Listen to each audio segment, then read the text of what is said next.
So did my daughter. Before I did. Because what?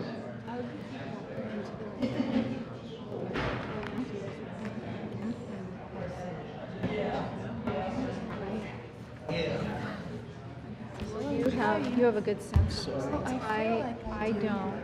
Oh. My daughter does. Oh. I want to go ahead and take a look at this letter and let Me. Yes. Is it the same? at the end of the meeting. Copies, all got copies. Right, for my. You got copies? The next Take a look at the letter that I want to send to the Senate Rules Committee. I'm going to bring it up in commissioner reports. Hang on a second. Maybe So it's okay. it's a short letter, nothing really, just supporting some appointees to the Board of Forestry. Yeah. No, this isn't enough information.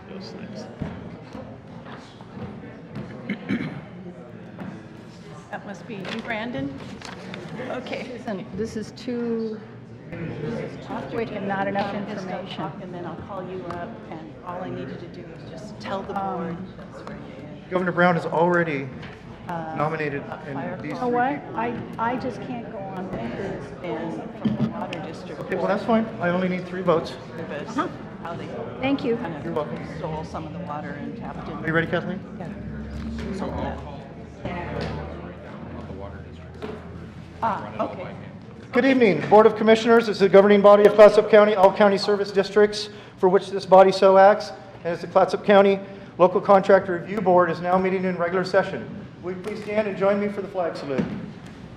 I pledge allegiance to the flag, Of the United States of America and to the republic for which it stands, one nation, under God, indivisible, with liberty and justice.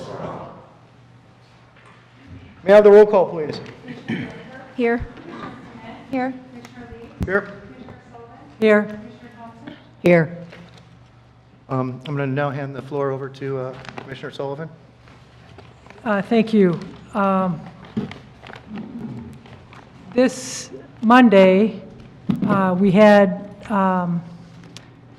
I work at the Cannery Pier Hotel, and our owner died this Monday. And I think that I would like to, I'm happy that we're able to give him, I'd like to give him a moment of silence. He was a very influential man in this area, and quite a story. But I won't, I guess I'm not going to go on. I just want to honor him today, and we will have a public celebration November 3rd at the Armory, which is one of the projects that he was involved in, the Liberty Theater, the trolley, the Astoria Ferry, the Armory, the hotel. He's done a lot of things in his life, and so he will be missed. So if we could, I'd like to give him a moment of silence.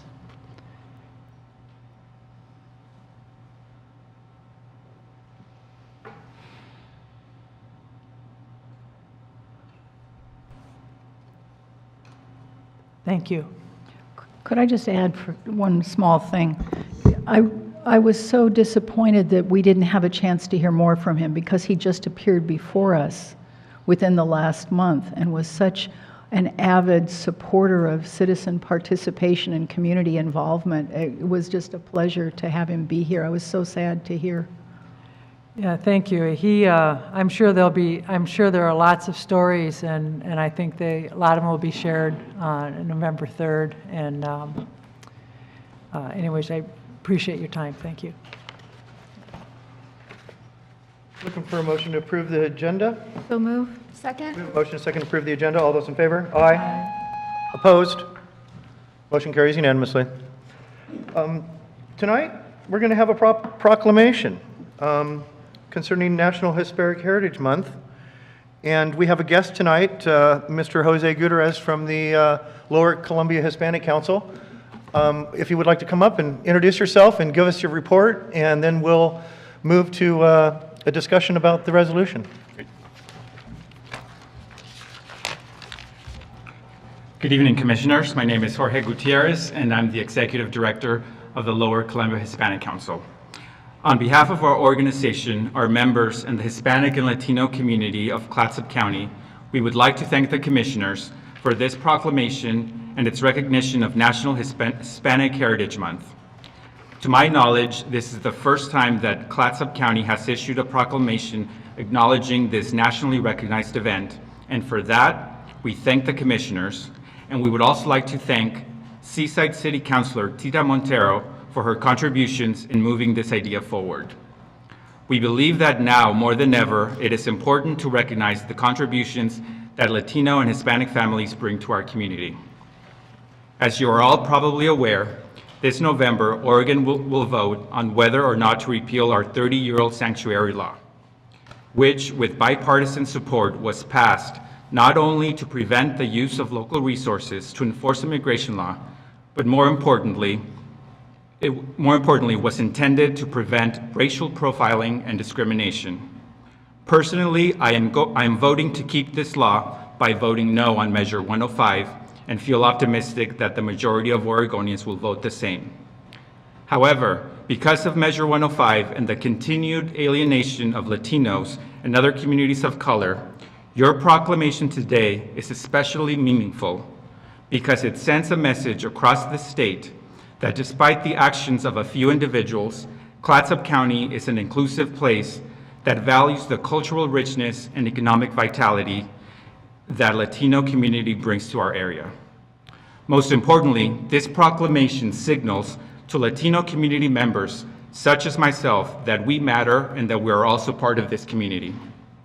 Finally, I would like to mention that to commemorate the start of Hispanic Heritage Month, the Lower Columbia Hispanic Council and our community advisory group, La Voz de la Comunidad, will be hosting a Hispanic Heritage celebration at Star of the Sea Church in Astoria this Saturday, September 15th from 3 to 8 p.m. The event will feature live music, dance performances, food, and activities for the whole family. Entrance is free and open to the public. We invite you and everyone here to the celebration and hope to see you there. Thank you. Thank you. Does any of the members of the board have anything to say, please? Sure, heck Commissioner Thompson? Thank you so much for giving us the chance to honor your community and the contributions you make. You're really essential to functioning in this county. It's a pleasure to honor you and your community. Thank you. All right, I look for a motion to proclaim National Hispanic Heritage Month in Clatsop County. So move. Second. We have a motion to second declare National Hispanic Heritage Month in Clatsop County. All those in favor? Aye. Aye. Opposed? Motion carries unanimously. Commissioner Sullivan is asked to read the proclamation. A proclamation. Whereas the period from September 15th through October 15th has been set aside throughout the United States as National Hispanic Heritage Month, and whereas the term Hispanic or Latino refers to a person of Cuban, Mexican, Puerto Rican, South or Central America, or other Spanish culture or origin who can be of any race, any ancestry, or any ethnicity. And whereas the United States has always drawn its strength from the contributions of a diverse people, and whereas the National Hispanic Heritage Month is a time to recognize the contributions made and the important presence of Hispanic and Latino Americans to the United States, and whereas Hispanic Americans have played a prominent and important role in our national heritage, and our Hispanic American citizens lift up our communities and our economy as entrepreneurs, executives, and small business owners. Whereas a significant segment of more than 37,000 people living in Clatsop County are Hispanic, and whereas we honor the rich heritage of our Hispanic community. Now, therefore, the Board of Commissioners of Clatsop County do hereby proclaim September 15th through October 15th, 2018 as National Hispanic Heritage Month in Clatsop County. I call upon public officials, educators, and all residents to observe this month with appropriate ceremonies, activities, and programs as they share the special annual tribute by learning and celebrating the generations of Hispanic and Latino Americans who have positively influenced and enriched our nation and society. And witness therefore whereof I hereunto set my hand this 12th day of September in the year of our Lord 2018. Thank you. Thank you, Commissioner. And I would like to put my own 2 cents in. I would like to have the Lower Columbia Hispanic Council in the future come and do a presentation of some of the good work that you are doing in the community. So I don't know. Absolutely. We would like that to happen sometime in the future. So thank you for coming to this evening. All right, now is the time for business from the public. This is an opportunity for anyone to give a 3-minute presentation about any item on the agenda except the public hearing. And there is going to be a public hearing later, and that is the time to speak to that. Or any other topic of county concern that is not on the agenda. People wishing to speak during business from the public must fill out and sign a public comment sign-in card. Okay, I've got 3 folks tonight that would like to come and speak, and our first guest is Pastor Bill. Come on up and you state your name and address for the record, and you've got 3 minutes. Welcome. Commissioner Lee, I specifically mentioned my desire to comment on after the decision is made about the Wood property. Do you think this is the appropriate time for me to speak, or should I wait for the public comment? There is going to Be one of the witnesses at the Wood at the end of the Wood hearing. Okay, very good. I'm just a student of procedure like you are. I just looked down and underneath the alternatives, I saw Wood property. So Bill, we'll just, you'll know when your time comes up in that hearing. Thank you. Thank you. Apologize for that. Our first guest tonight is Leslie Thompson. Come on up, state your name and address for the record, please. Thank you. Leslie Thompson, 91120 Youngs River Road, Astoria. Good evening, Commissioners, County Manager, County A Council. little closer, ma'am. There you go. I moved here 2 years ago, purchased 20 acres of land with a house out on Youngs River Road. In the 2 years that I have lived there, the house has become a haven for drug users. There is ongoing domestic violence. I have called the police myself multiple times. We've had dogs from their property chase our horses to the point that I was getting my rifle ready. There is no trash service at this house. The trash is on the street. It is blowing into my yard, into the neighbors' yards. My neighbor, Bob Bingham, some of you might recognize that name, lives next door up on the hill. He has personally witnessed people defecating in the backyard. Yesterday, I was witnessing somebody, looked like they were digging a latrine trench underneath a fifth wheel that's on the property. I know that there's a problem right now in the county with code enforcement being available, and I understand that you all are taking big steps to fix that issue. My concern is let me back up. My driveway is about 250 feet long. I have to walk down my driveway to get to my mailbox. As I passed their property, one of the fifth wheels had an extremely strong chemical odor coming from it.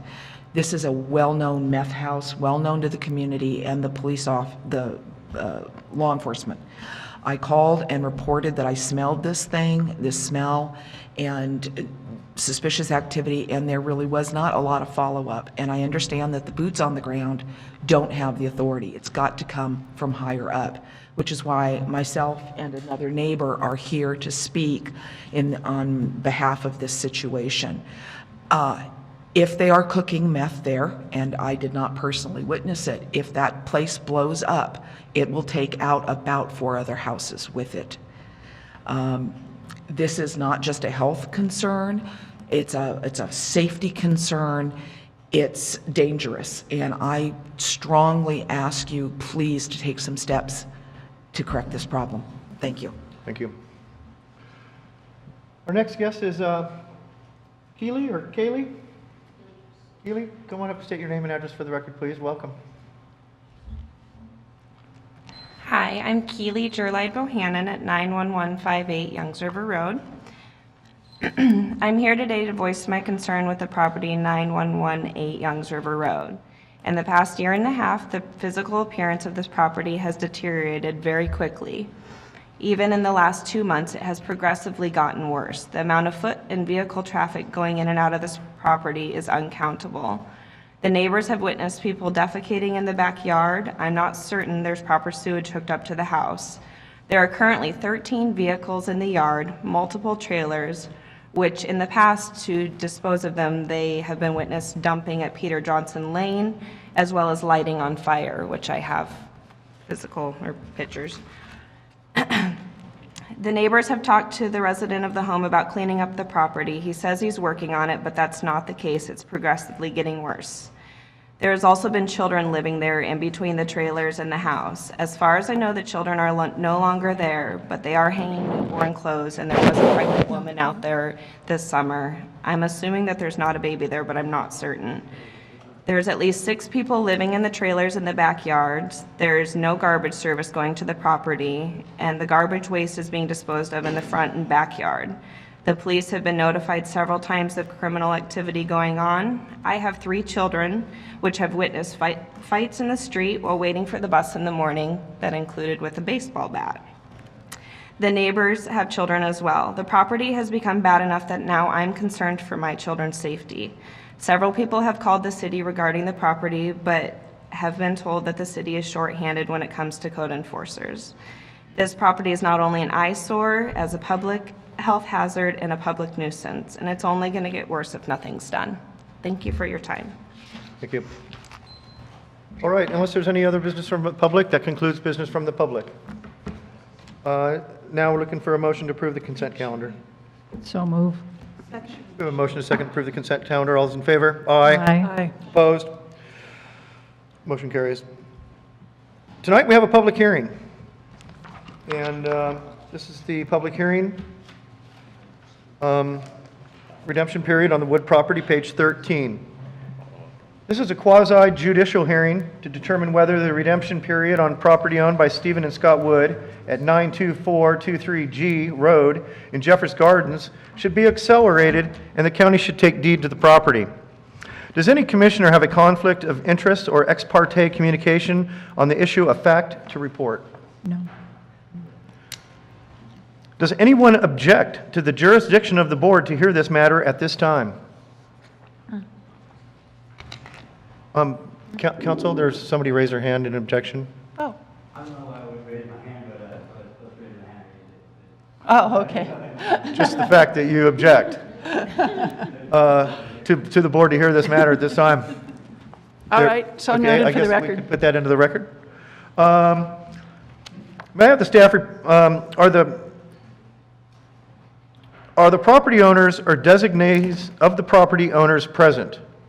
Yeah. Could you stand up, please, and state your name? My name is Tyler Morales. I'm here to speak for Scott Wood. Okay, thank you. And we'll get to you later. Thank you, Tyler. Is there any other designees or property owners here? Okay. May I have a staff report from council, and will council present the statement of rights? Commissioners, this is a hearing to accelerate the county obtaining possession of tax foreclosed property. After a county forecloses property for non-payment of taxes, the former property owner has 2 years to pay the county and redeem the property. During that period, the former property owner may possess the property. Oregon law, however, has long recognized that if, during that period, the property is being damaged by the owner, a county may obtain possession early to prevent further damage. That was further codified in ORS 312122, which provides that a county may also accelerate the redemption period under the foreclosure action. In 2003, the county enacted an ordinance allowing it to accelerate the redemption pursuant to statute. However, the county has never actually had a hearing like you are tonight on property. The county has not had a property in foreclosure that presented both the serious condition and the health dangers that this property presents. Property damage is called by the legal term of waste. Waste is defined by code as including deterioration, destruction, creating a nuisance on the property, or violation of the building code. Nuisance includes having a building that is a fire hazard or dangerous to human health or safety. A nuisance includes the accumulation of solid waste, including garbage, sewage, animal waste, or abandoned vehicles. The witnesses you will hear today must testify under oath as to the waste, or in the case of the owner, as the lack of it, on the property in question. The tax collector, pursuant to Clatsop County Code, Chapter 3.12, is the person responsible for presenting the county's case to the board. So she will be your first witness, followed by the county sanitarian, the chief deputy sheriff, one of the neighbors, and representatives from the Lewis and Clark Fire District and Water District. You may ask, and then I believe the owner's representative may wish to testify at that time as well. You may ask questions of any witness at any time during the proceeding. After the hearing, you will be asked to make a tentative decision as to whether the county should accelerate redemption and take possession at this time to prevent further waste. Whichever way your tentative decision goes, staff will bring back a formal resolution in order for your adoption at the next meeting. Before testimony begins, your ordinance requires that a statement of rights must be read, and the chair has asked that I do so, so please bear with me. This hearing will be conducted pursuant to ORS 312122 and Clatsop County Code, Chapter 3.12. The tax collector and her witnesses will present evidence under oath to support acceleration of the redemption period. The property owner or his witnesses may then present opposing evidence under oath. Each witness will be cross-examined by the opposing party. The county has the burden of proof by a preponderance, that's 51%, of the admissible evidence. If any party objects to any of the evidence, they should state their objection on the record. Irrelevant, immaterial, or unduly repetitious evidence may be excluded at the discretion of the board. The board shall give effect to the rules of privilege recognized by law. The board may take notice of judicially recognizable facts, and the board may take official notice of general, technical, or scientific facts within the specialized knowledge of county employees, subject to the right of the property owner to contest the facts so noticed. This hearing is being recorded, and the recording will be available to the property owner and public on the county website. An exact transcript of the record will be required for any appeal of this matter. The property owner has a right to be represented in this hearing by an attorney at his own expense. The property owner may appeal the board's decision pursuant to ORS Chapter 34 at his expense, including the cost of preparation of the transcript. Thank you. You may now open the public hearing. Thank you. I just have one quick question for council.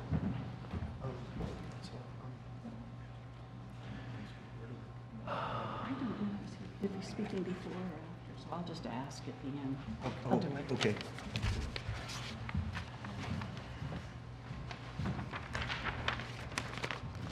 Thank you for coming. So this is the first time I've ever done one of these, so be patient with me if I get a little sideways. I have counsel here to keep me on track. I will now open the public hearing. Each witness will come forward, be sworn in by the clerk of the board, and then be seated and state your name and title or address for the record. The first witness is the Director of Assessment and Taxation, Suzanne Johnson.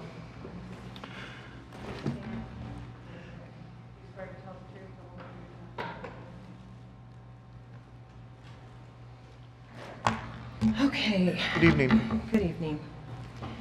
In front of you, I left copies of a map of the property, which Teresa's going to also put up on the screen.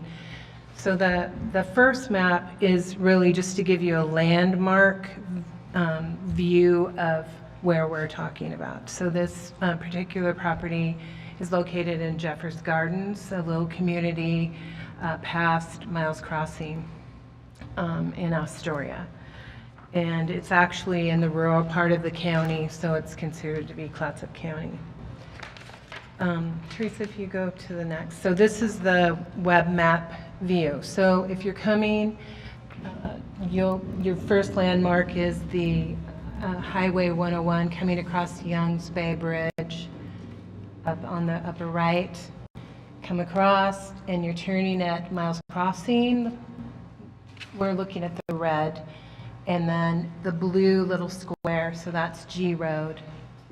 And that's the 0.23 of an acre with a house. I hope that kind of That helps, thank gave you. a little bit of a location. I also put a timeline in front of you, which includes the ownership timeline and then also the foreclosure timeline. So I'm just going to walk through that real quickly. This property came into ownership and a warranty deed that was conveyed to Brandywood, Scottwood, and Stephenwood with right of survivorship. It was recorded in the Clatsop County clerk records, and the consideration was $59,000. And that was in 1999. So then a statutory quitclaim deed granting all right, title, and interest of Brandywood was given to Stephen and Scottwood as recorded, and the consideration was $0 in actual dollars, but there was other type of consideration. And then in May of '07, Stephen Wood deceased, so he was the father of Scottwood. And the death certificate was finally recorded in May of '11. Okay, so that's how we got to where we are now. Then the foreclosure timeline, the taxes became delinquent as of May 16th of 2017. And at that time, taxes from 2013, 14, 15, and 16 all were due, and a subject to foreclosure notice was sent as per statute. Then in July, the foreclosure list was prepared and the notice was sent to the owner of record at the address of record by regular and certified mail. And published in the newspaper in August of 17. In October of 17, since there was no payment and not really any contact with the owner, the surviving owner, then we had a general judgment case was recorded in the circuit court through statutory requirements. And then once the judgment is granted by the circuit court, a 2-year right of redemption begins. And to redeem the property, during this period, all taxes, interest for all years shown on the judgment, 5% penalty, interest on the judgment at 9%, plus a redemption fee must be paid. And when 1 year remains in that redemption period, the county is required to send a notice by certified and first-class mail to all persons with legally recorded interest in the property. And then because we're at that 1-year point right now, that's where we are in this foreclosure action. On August 6th, a litigation guarantee was issued by First American Title through Pacific Title. And so those, as we go on, those notices have also been sent and posted at the property. And all of this backup documentation is available if you have any questions about that. I actually have a question, Mr. Chair, I assume.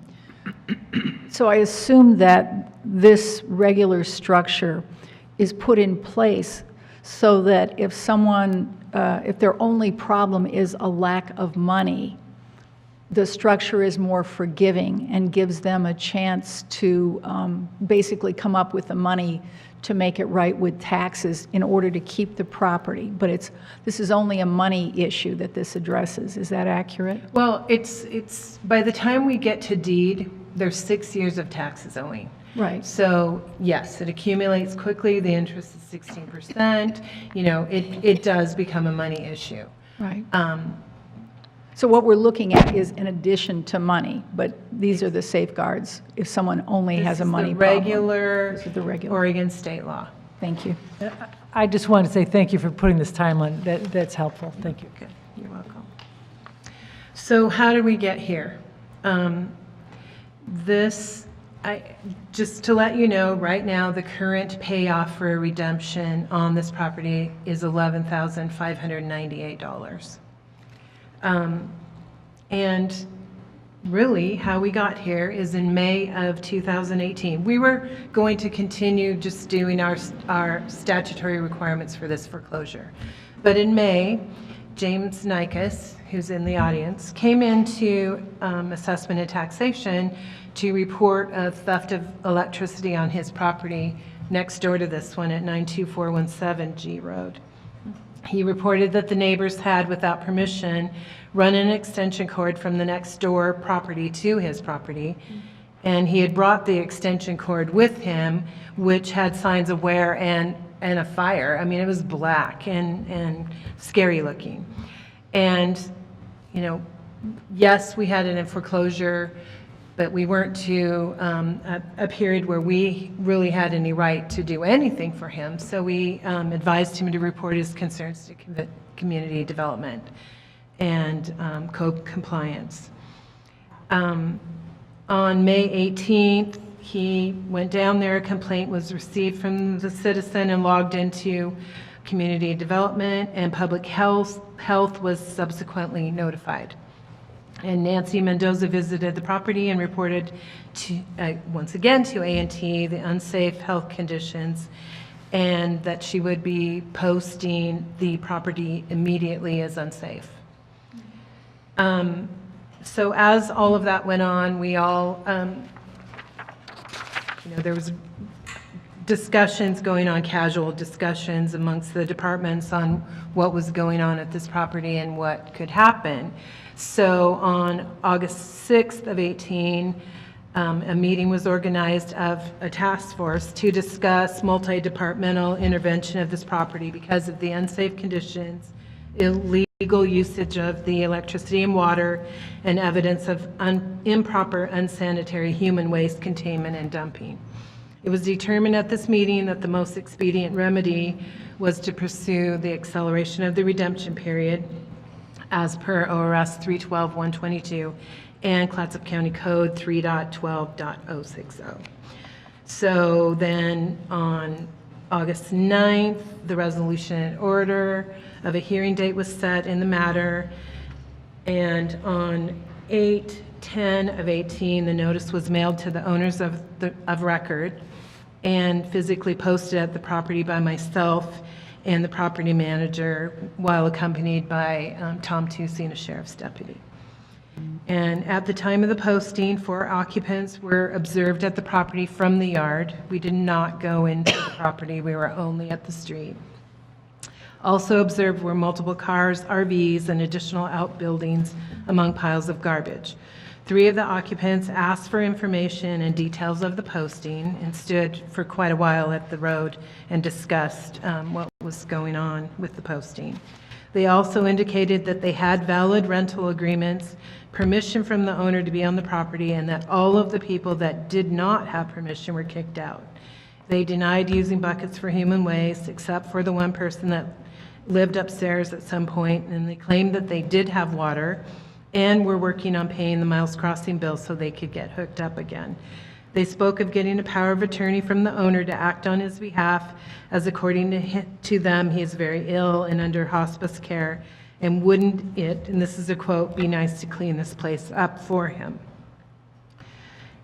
Just as a matter of note, all of the notices were sent certified mail were returned to us, returned to sender, not deliverable as addressed, unclaimed, and unable to forward. So then on August 26th, there was we made a request for a general estimate of cleanup that was presented to a firm out of Portland, because there is not a local firm that we're aware of that does this type of thing. And it was estimated by this Mike and Son hauling, that an estimate without visual knowledge of the actual property, but just by experience, would range between $5,000 and $10,000. The property manager and I visited the property from the road again on 8/27 and took some pictures. The posted notice was no longer visible as there was an RV parked up against it, which knocked the sign over. Some cleanup was observed, and several of the RVs had been removed. That same day, we also visited with Lewis and Clark Water, Miles Crossing Sewer, and Lewis and Clark Fire District representatives. We received a copy of the unpaid water bill that was turned off on 2/1/17, and we were also notified that a new theft of services case would be investigated. We were also informed of a recent fire on the property and that Lewis and Clark Fire was dispatched. That same day, we also visited with representatives from KEI Enterprises who were working in the area at a bank-owned foreclosure property that also has a history of dumping. It's in the city of Warrenton, or in the Hammond area. No utilities, and the occupants were there without permission. And the representative, who has extensive experience with these types of properties, claimed the cleanup costs to be more likely $20,000, and to bring that structure where we were visiting up to code would be another $60,000. So is that 80,000 total? Yes. So, with all of that information, the 2017 real market value on the tax roll of this property was $111,182, with $55,600 attributed to land. It's 0.23 of an acre, and the improvement value $55,500 at a fair improvement value according to the Oregon Department of Revenue appraisal standards. By reducing the condition of the structure to poor, the improvement value decreases by $8,000 to $47,000. So that would be our estimation of the real market value. And then the annual tax last year was $1733.43. So because I've stated this before, we're not in the business of taking people's homes. We don't want to do this. We don't like this foreclosure. Our perfect world is for someone to redeem the property, and we go on our merry way. And it troubled me that we had not had any face-to-face or even telephone conversation with the owner of record. We have yet to actually talk with him. We've only talked with the occupants and the neighbors and, just casual conversations with others. We did have someone come into the office about a year ago when this foreclosure action was published in the newspaper, and he identified himself as a cousin, and he left his phone number. So being that's the only contact that we had, I called that person yesterday. And he turns out he's not a cousin, really. He's not a family member, but he's a friend of the family. He has known Scott Wood for a long time. And he indicated that he had been paying the electricity several times over the years just to keep the electricity on. And he had offered to pay the taxes at that time. It was about $8,000 at that time. And the owner had indicated that he had this, he could do this on his own, and that, he invited him in the house, and he said the condition inside was deplorable, and there was a lot of people inside. And he feels that the best outcome for this property is the county to foreclose. That's the end of my report. Does anyone, thank you for your testimony. Does any member of the board have any questions for our witness? Well, I do, actually.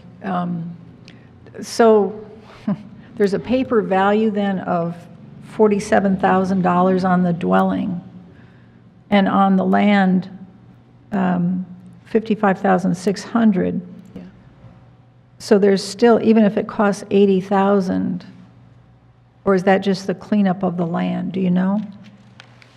Well, that's the cleanup of the structure and the surrounding property. So Okay. that is not, the 80,000 would be minus, so we'd have like $100,000 and it would cost us $80,000 to clean up. Still $20,000 worth of value there, right? And a housing, well, theoretically, I mean, we're just looking at numbers and theories and laws right now. Sure. And I'm grateful. It's just kind of a heartbreaking situation, isn't it, all the way around. So here we have a housing shortage. We went ahead and worked, due to some prompting from Commissioner Sullivan, worked to keep one unit as part of our housing stock. Does that, I don't know if you're in a position to give an opinion on this, but I wonder if you think it's feasible if we're still $20,000 to the good, if it were possible to reclaim this and reuse this. I think that we need to continue with the hearing before I can give an opinion on that, or before you might want to ask that question at the end of everyone else's testimony. Okay, I'll save the question. I'm just trying to put the numbers in order to have a logical approach to this and Sure. not just get carried away by emotion, because it's obviously a very emotional situation. Absolutely. Thank you. I have a question for Chair Lee. Sure. So from what it's kind of for you, but I'm talking to you, Suzanne. So you said that there were multiple agencies or departments? Just that are our involved county in this? department. So Just- it was planning, it was assessment and taxation, it was health department, Heather was there, Cam was there, Monica was there. The sheriff was, or Paul Williams was there. So just I have never had a public meeting like this. So you're speaking about the taxes, and will we hear from the other Yes. departments as we go along? Okay, thank you. Yep. We're going to hear from, yeah. We'll hear from everybody, and then we can circle back around and, if you have further questions. Thank you. Any more questions for our witness? Okay. It looks like the owner's designee has a question which he is entitled to ask. At this time? Yes. Okay.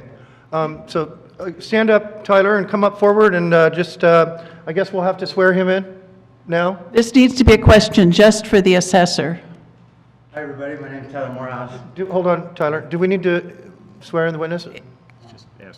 If he's not testifying right now, you're just to ask a question of the assessor. Honestly, You're going to ask a question to the assessor concerning tax issues. tax issues. I'm coming here just being real, and you guys have a serious problem in this county, and you're lucky that I'm even standing here talking to you about it. And Okay. as far as the tax issues on G Street, I'm here to help. Okay. sort out. Well, Tyler, then we'll call you a little bit later, because I'm going to have the county's witnesses talk, and then you get the floor. Right now, you guys have a serious problem out there on Youngs River Road, and you've had one here, okay, at NG Road. And it's not all right. You got a problem behind Goodwill, all the homeless, and everybody's just thrashing the place. Okay, Tyler. We'll get you back up when here, and we'll get your time to make your statement, okay? Well, I need to get back to G Road and hold it down, because there's people probably there drilling, ripping stuff off, and it's a bad situation, I'm just letting you guys know that you had to ask me to come step in and help them Okay. out. We'll have you come back up in a little bit, okay, Tyler? How long is this gonna take? I don't know. These hearings... I apologize, I wasn't prepared for No, all that's this. I have okay. no idea. That's okay. These hearings go on for a while. There's a lot of little bits and pieces, and we'll give you a call and get you to Okay. come up and speak your piece, okay? All right. Okay. So, $80,000 to clean up, that's a little far-fetched, Shannon. Thank Okay, you. Thank you. The next, Okay, you counsel? got her? I'll go from there. The next witness is the county sanitarian, Nancy Mendoza.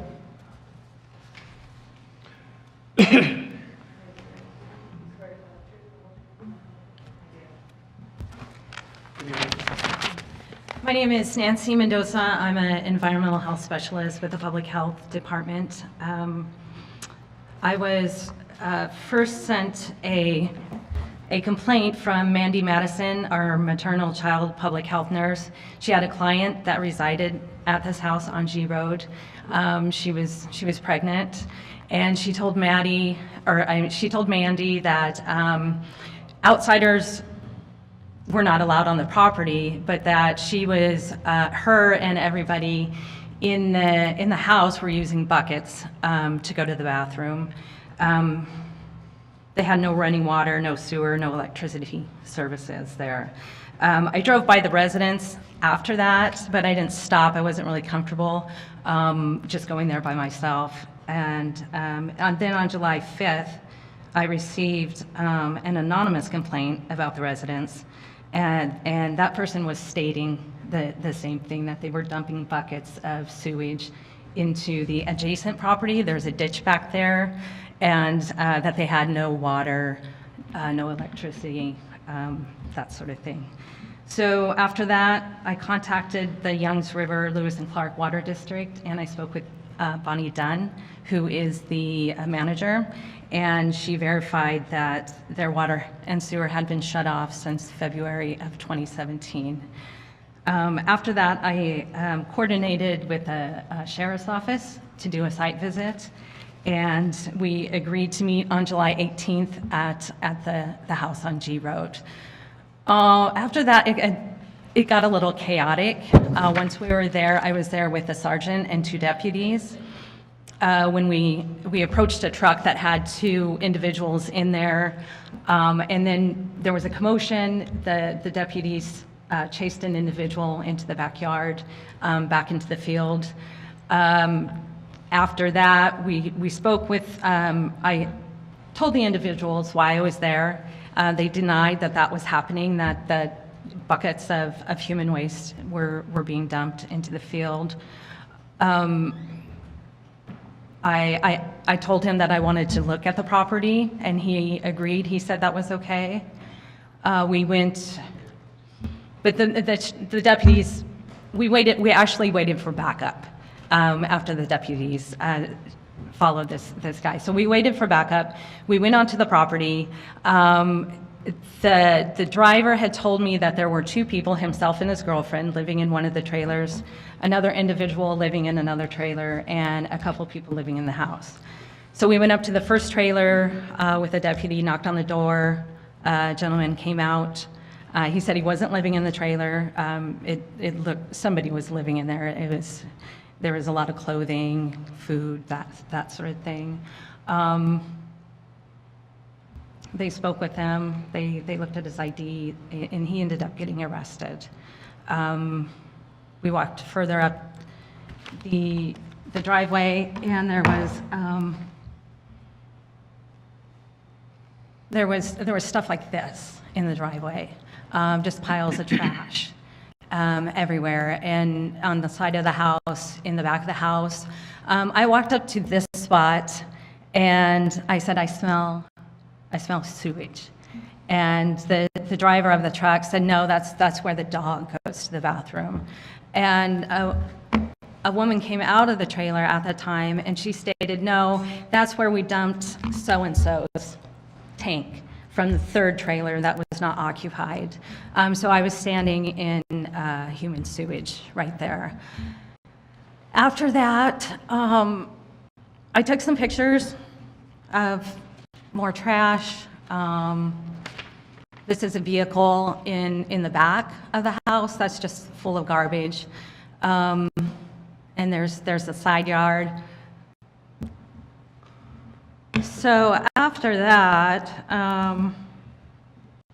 I decided to leave. And as we were leaving, Deputy Baldwin came back, and they had actually caught the person that they were running after, and he was covered from the waist down. I didn't know in what, except for that he said he had found the ditch. And what had happened... The deputy that was covered? Was that? The deputy was covered. The deputy was covered, yeah. So what had happened was they had chased this person into this ditch where they had allegedly been dumping human sewage for maybe a year, maybe more. He chased him into the ditch, and the guy fell down several times, and Deputy Baldwin was covered in it as well. So I left at that point and was leaving, and a woman approached my vehicle and asked what they could do with these buckets of sewage that they had on the property. I didn't know how many buckets they had. I told her, at that moment, I honestly didn't know what they could do about it, but I told her that I gave her my card and asked her to call me that afternoon and that I would have an answer for her. I never heard from her, and I never heard from anybody in that house. So I had heard a story of a neighbor weed whacking into a pile of human waste. I don't know if it was true or not, but because of that, there was a good probability that they were still dumping into the ditch, and the fact that the ditch eventually leads to Young's River Bay, I thought it necessary to post the property as a public health hazard. So on August 3rd, I went out there with the sheriff's office again to post public health signs that do not enter. Clatsop County Public Health declares its property as a public health hazard. At that time, when I was posting around the entire property, I spent more time on that property, and we found stuff like this, what appears to be jugs of urine. That was a bucket of human waste that I found behind the house.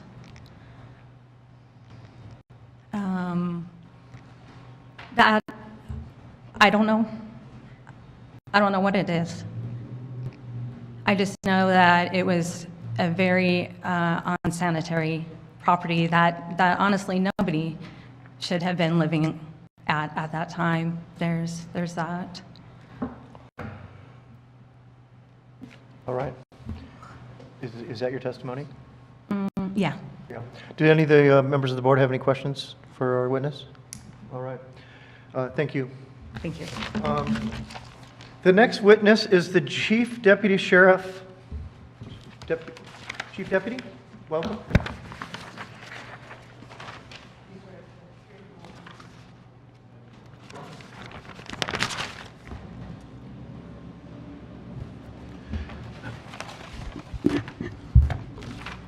Good evening, Commissioners. We address these, well, we really don't address these issues all too well. The code and the laws aren't centered around the criminal application. However, we do note when properties do become a nuisance. And oftentimes how we determine that is the number of calls that we get, the number of responses that we go to.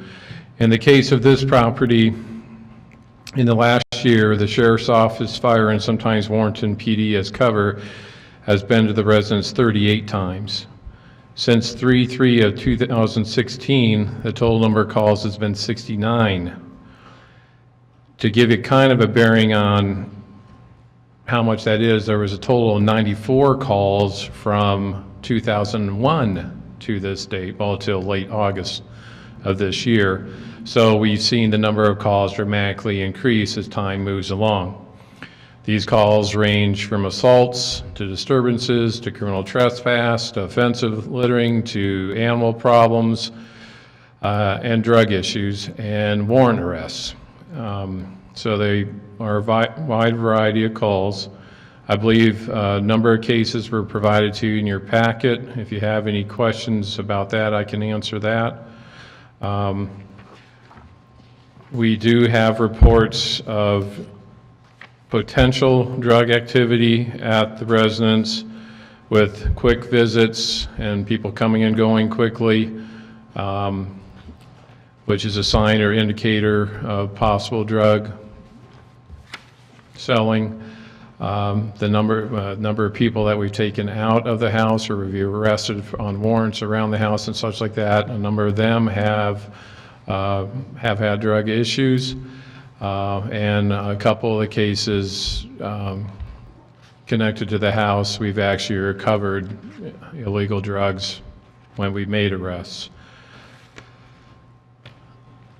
So I don't know if you have any questions along our side. I think this is a good way of addressing the issue because the neighborhood, and believe me, this isn't the only house in the county that we're having these challenges with. We have them throughout the county, and I think this is another way that we can serve our citizens in a positive manner to try to address their concerns, their neighborhood livability concerns. Mr. Chair, may I? Please. Chief Deputy, thank you for your insights on this. It's no crime to be poor, No. and it's no crime to live in an area where other people don't have a lot of money. Would you please help us as a board deal more effectively with issues like this so that neighborhood livability is supported all over Clatsop County, no matter how much or how little money neighbors have? Please help guide our public policy formulation and our programmatic efforts and our dollars to address issues like this. Well, I think this is an example of the county doing just that with regards to getting all of the various authorities together to figure out, okay, we have this problem, it's identified, whereas instead of single silos, the sheriff's office saying, well, we can do this and then we're done. The house out on Youngs River is a perfect example. We've gone to the reports repeatedly, but we only have control over a small segment with regards to the legal side of things. And admittedly, when it comes to drug enforcement, that is a significant challenge, especially when the drug task force is a drug task force of one. So it makes it difficult to address some of those underlying issues and problems. These come out of that.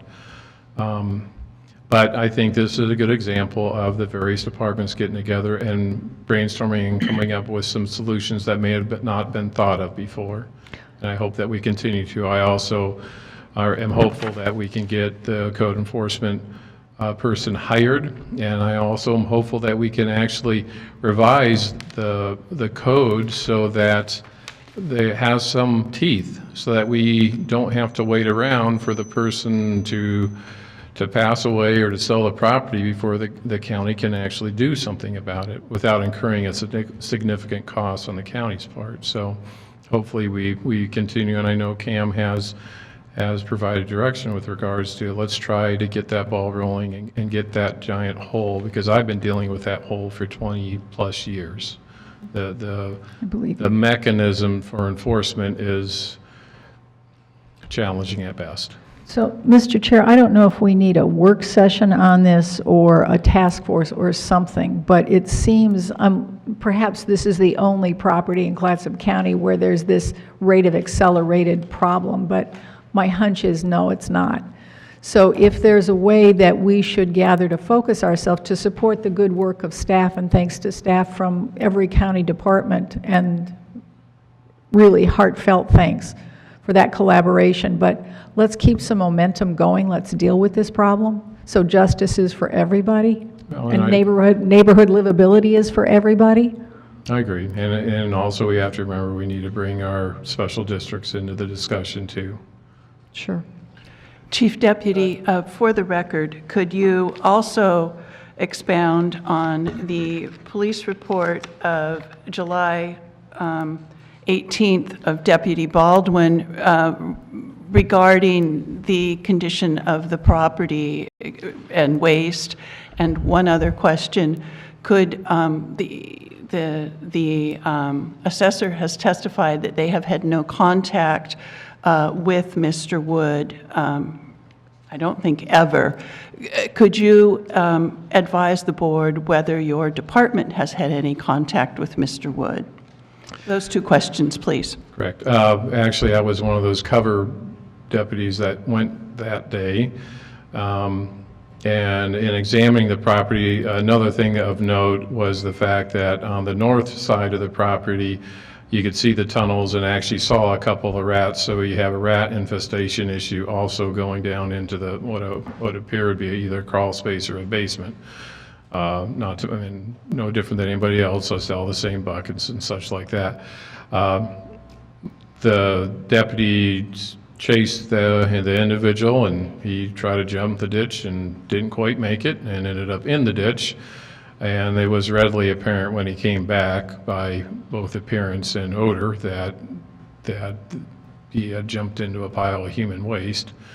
I mean, we didn't test it, but it doesn't smell like cow dung or horse dung for that matter, so it has a readily identifiable stench to it, so. And with regards to Mr. Woods, no, we did have him in jail at one point, but we have not had any contact since this process has started, and all we do is hear rumors that he's in a hospital somewhere and is on hospice, and have not had contact. The last, rumor that I heard is he's hiding from, well, and don't get me wrong, a lot of people hide from us, but he's hiding from us. Do you recall when he was last in custody? I don't. I would have to check on that. All right. Do any board members have any questions for Chief Deputy Williams? I do. Have the interactions with law enforcement, do they go back further than this last year? They do, don't they? Yes. They go back a number of years, don't they? Yes, they do. And with a number of complaints, like you said, a wide range of complaints. Wide variety of complaints, correct.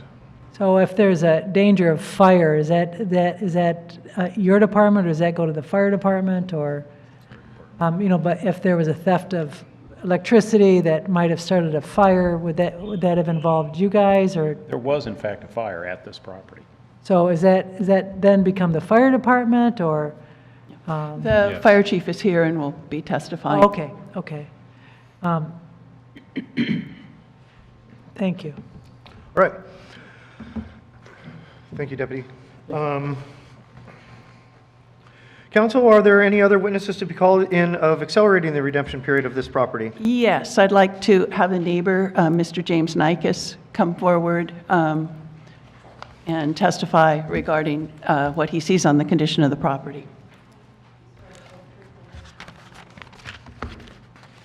Welcome. James J. Nikes, 34755 Highway 101 Business. I purchased all the property that surrounds the Woods house probably in 2012. At that time, their house and the Woods and everything were a normal house and a normal situation for that neighborhood. And as of about 2 years ago, everything started really deteriorating. And 6 months ago, about a year ago, but 6 months ago, I was, the property next door, I was setting up a double-wide mobile home. And we were setting it up, and we had one of those big lock boxes with tools in it, and everything got stolen out of it. They cut the lock, I don't know how, without, it's up inside, and we can't even quite figure out how. And obviously, somebody worked at it pretty hard. So I went over at that time and contacted Mr. Wood and talked to him about it. And he said he didn't know anything about it. And I informed him about probably at that time, there were probably 10 or 11 people living there, and that it was unacceptable, and that we aren't, this isn't going to happen. And he said he got issues, medical issues, which he had been going back and forth to Seattle and everything else. And I told him, unfortunately, it's still your responsibility. We got to do something about this. And he assured me it would happen.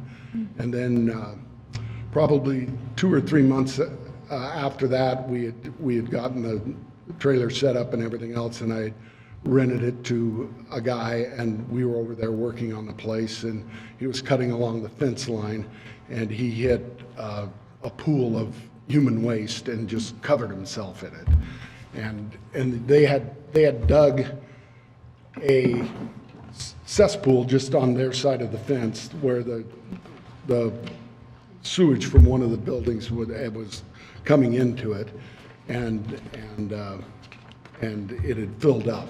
And it was so bad that it was leaching onto my property. So I took those concrete blocks and put them all along the thing and then filled it up to keep the sewage off of my property. And I have to digress a little bit. Just prior to that, when we had the power hooked up, it was less than 24 hours that I'd come to the house and to work on it. And they had a heavy extension cord plugged into my exterior outlet going to their place. And that was at 9 o'clock in the morning. And we traced it over the fence, and it went to at least three different trailers. And it was charcoal brown burnt on the end. And I don't know if it's from prior use with generators or whatever it was, but it was almost, I mean, it was like burnt. And so I had called the sheriff. Sheriff came out, traced it back, knocked on the doors. Nobody would answer the doors. He said there's nothing he can do because nobody answered the doors. And I, of course, told him, well, what about theft of services? He said everybody will just deny it, so nothing he can do about it. So, and then this has been ongoing, and then we had some more stuff stolen, and I went over and confronted Mr. Wood about it again, and he actually gave us some of the stuff back. And of course, he blamed some of the other people that are there. And everything that the ladies testified about a little while ago, that's what was going on there. And ironically, they've actually, in the last couple weeks, have cleaned everybody out, but guess where they went? That's the exact same group of people, the exact same individuals, and the exact same trailers that have moved out to Youngs River. So they're just moving around. And that's what it does. And you address the poor and the homeless and all this, you know, that's one thing, and I have total compassion for it. This is not homeless people. These are not disabled people. These are totally capable people that are absolute drug addicts that are doing whatever they can to feed their own addictions and everything else. So it's two different things than being indigent or anything else. This is an absolute plague on society that is just moving from place to place. Thank you, Mr. Nikes. Does council or any of the board members have any questions for the witness? No. Thank you for the clarification. I was hoping to make that distinction, but you're more eloquent than I am. And that's what it is. Thank you for your testimony. The fire chief of Lewis and Clark Fire, Jeff Golightly.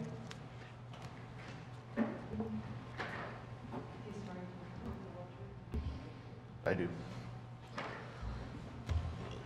Good evening. I'm Jeff Golightly. I'm the fire chief for Lewis and Clark Fire in Jeffers Gardens, Lewis and Clark Fire District. We responded since January of last year. I didn't go back any farther, but we've responded 13 times to this residence. 3 times for fires. The other have been for med calls. The med calls were the first to come.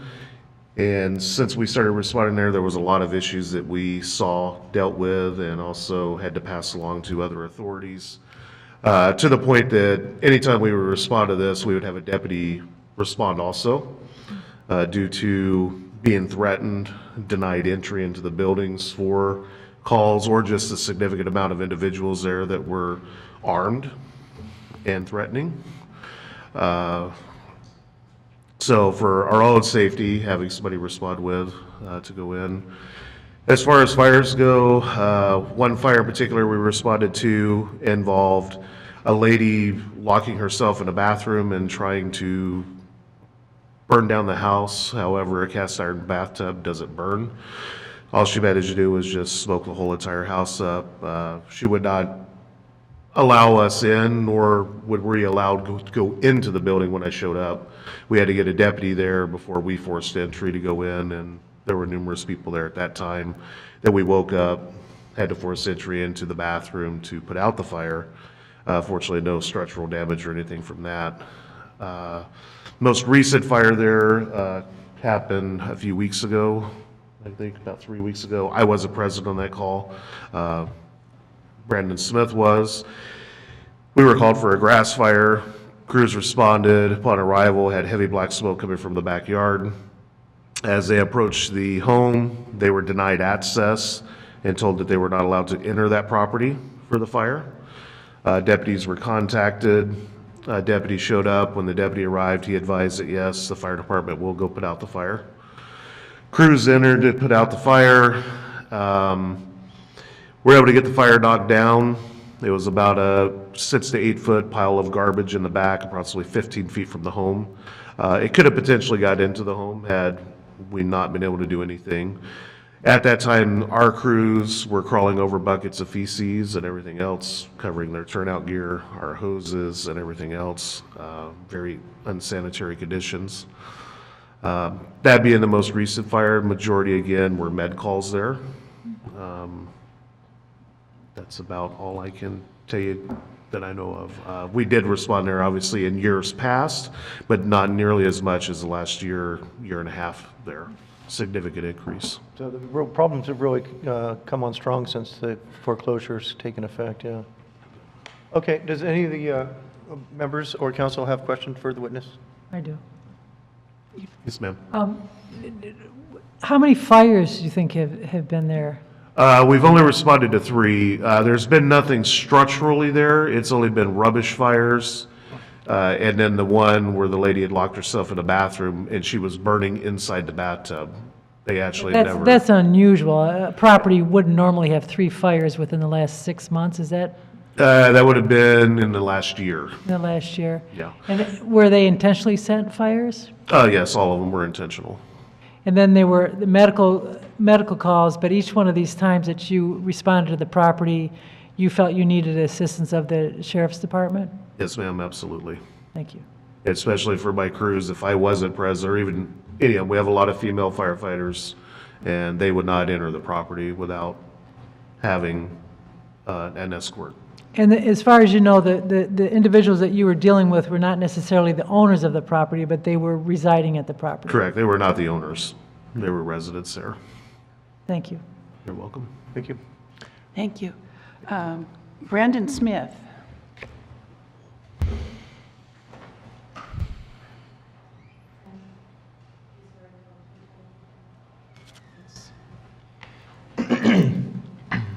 Hi, I'm Brandon Smith. I'm a firefighter for Lewis and Clark Fire Department, and I'm also an employee of the Youngs River Lewis and Clark Water District.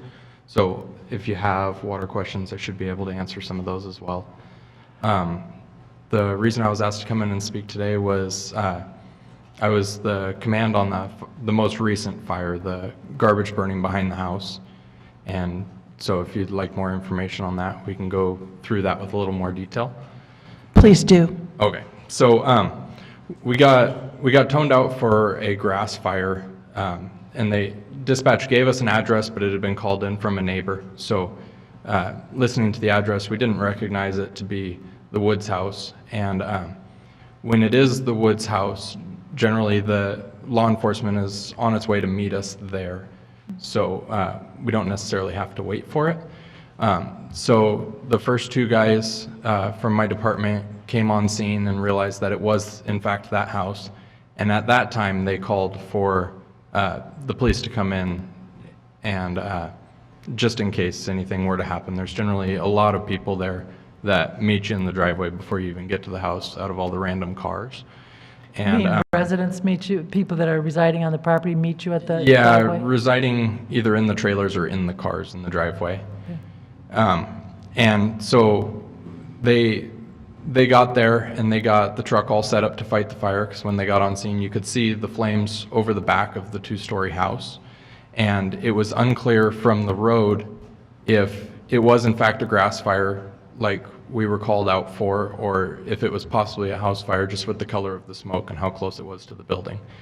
So they got the truck ready to go and everything, and then waited and made contact with whoever the resident was that was there. And he told them they weren't welcome on the property and that it was being dealt with, and we weren't allowed on the property. But with how they have it's a large house with a detached 2-car garage. So to gain access to the backyard, you would go between the house and the garage. And they had a large, be like a portable carport with the canvas sides on it. So in order to get into the backyard, you have to walk through the carport in order to get into the backyard. So until the deputies got to the house, we were unable to even see the fire. All we could see was what we could see from the front of the house, was the smoke and occasionally the flames coming over the house. So we told the deputy that our concern was, this was just a few weeks ago, so it had been some time without rain. So we have a strong concern for brush fires at the moment. It is backed up to the cow fields. But we also told him that we know some of the people were in the process of moving out of the house, and we were worried about how close it was to the house and what the concern for the house was. So he allowed us back there, and by the time we got back there, it was a large pile of, it was just garbage. It was within 6 to 8 feet of the home, but it was a couple feet deep of just clothes and food wrappers and some electronics, and it was a lot of garbage. And we found out later that after we were taking the hose apart and everything, after we had finished and we're cleaning up, that the buckets that we were having to drag all the hose over and everything in the backyard and the temporary fencing and stuff like that in the carport were the buckets that have been discussed here throughout the night. I have a question. Is this a hazmat situation? I mean, untreated human waste is clearly a public health hazard, but I wonder in terms of firefighter safety if it qualifies as a hazmat situation. And then there's, as I understand it, additional levers to use in dealing with situations like this. It could be a hazmat situation for sure for firefighters, especially being in a close quarters with it and things like that where you're viable to breathe it in. Trying to help. Commissioner Sullivan, did you have a question? Yeah. Sometimes people burn garbage on their property. I don't know if I've ever heard of flames going 2 stories It was up. So what would be if someone lived in a rural area? I mean, when I grew up in rural Michigan, we had a burn barrel. We burned our garbage. But that was a long time ago, and I don't know what the current, obviously this would not be a standard situation. Can you kind of explain the difference, or if we're even allowed to burn garbage anymore? So we shouldn't be burning garbage. You definitely shouldn't be burning garbage in the middle of the burn ban, which is why we were called there in the first place. And Lewis and Clark Fire was toned out for this fire along with Oregon Department of Forestry. So Oregon Department of Forestry supervisor and one of their fire trucks were also on scene there with us at that fire. The other thing is the fire was not the size of something that would fit in a burn barrel. It was closer to the size of this table.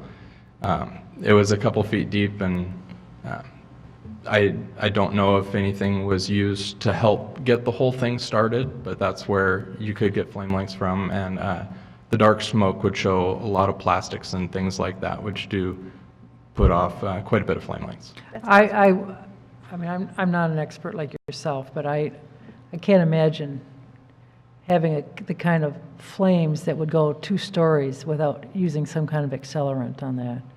Yeah, like I said, by the time it took us a good 5-6 minutes before the police gained us access to the backyard. So when we got back there, it had been burning for a little while. So I can't say whether they were using accelerants or not. I don't know. Counsel? Could you also testify in your capacity as a employee of Lewis and Clark Water regarding the service connection and any theft of services that you have identified? Yes. I have been an employee of Lewis and Clark Water District. We also have the Miles Crossing Sanitary Sewer District. We're through the same office. So I'm an employee of both. They've had their water and sewer shut off, like you've heard, since February of last year. And with shut off water services, what we do is there's a valve at your water meter, and you would, if a bill is delinquent or something like that after notice is given, you would close that valve and there's a place to put a padlock on it. So the only way to get water service back would be to remove the padlock. With properties like this where the service is locked out, we generally check every other month or so to make sure that that padlock is still there. With this property, it was checked about 2 months ago, and then at the end of this last month, so just a couple of weeks ago, we were doing some testing on some leak detection testing on our side of the water line, where we have a specialist come in from Seattle, and he's got headphones and a little microphone that he sets on the meters, and he can hear if our main water lines are leaking. So the points that he listens to are through the water meters. So when we were working our way up that street, and the next meter for him to listen to was the meter at Wood's house, and when we opened the box, we observed the broken padlock in the bottom of the box, and the water was turned back on. So we have record of how much consumption there was when we locked the meter out, and so I wrote the consumption down, and there was 4 or 5 people standing around watching us. So we didn't do anything at that time. We just wrote the consumption down, didn't shut it off or anything, closed the box up, and we kept going. When I called my boss and gave him the number, he said that there had been consumption that it looked like it was a month or 2 of consumption. It was a bit of water. I believe he said it was about 30,000 gallons since the last time that the meter was read, which is quite a bit of water. So at that time, Carl Gifford is the superintendent of our water district. He contacted the sheriff's department, and the sheriff's department went and met 2 of our guys at the property the next day, and allowed them to remove the water meter completely so that it couldn't be turned back on. And that is where it is today. What is the cost of removing a water meter like that and then to reinstall that? As far as physical changes, the cost isn't too terribly much. It would be a couple of washers. You're not removing the service. The water meter is bolted in line with the water lines. So you would physically just be undoing it and removing it. Thank you. Thank you. I don't know, is the pastor, are you talking in favor of accelerating the redemption period or against accelerating the redemption period? Thank you for the question. I don't have a strong opinion, nor do I have expertise for or against this. Rather, I wanted to speak about perhaps procedures like this being a springboard for more conversation about providing alternatives in the county for people who squat or occupy properties with permission and do not take care of the livability concerns that we all share. Okay. I just want to voice a humanitarian concern that for very good reasons, public safety and public health being 2 I can think of, for very good reasons, we have these procedures. However, this population that resides there, whether legitimately or illegitimately, my sense is they have no other alternative. And if we as municipalities spend as much time focusing on creating alternatives as we do on enforcement, that may be one way to approach this problem. And I know that county and city staff share this opinion. I know that several elected officials share this opinion as well. However, in the news today, the only definitive actions that have been publicized are the city's willingness to empower police to write tickets more often, the 6-month protracted review of the Astoria Warming Center's application for extension with no changes from last year's procedures, and now the procedure or the process that is in place to make it illegal to stay in the woods. So we as a community, if we're worried about livability, I think we also need to put our efforts and our money and our votes toward creating alternatives as well as creating enforcement. Because as this gentleman so astutely mentioned, there's a population that just keeps moving around because we just enforce them away.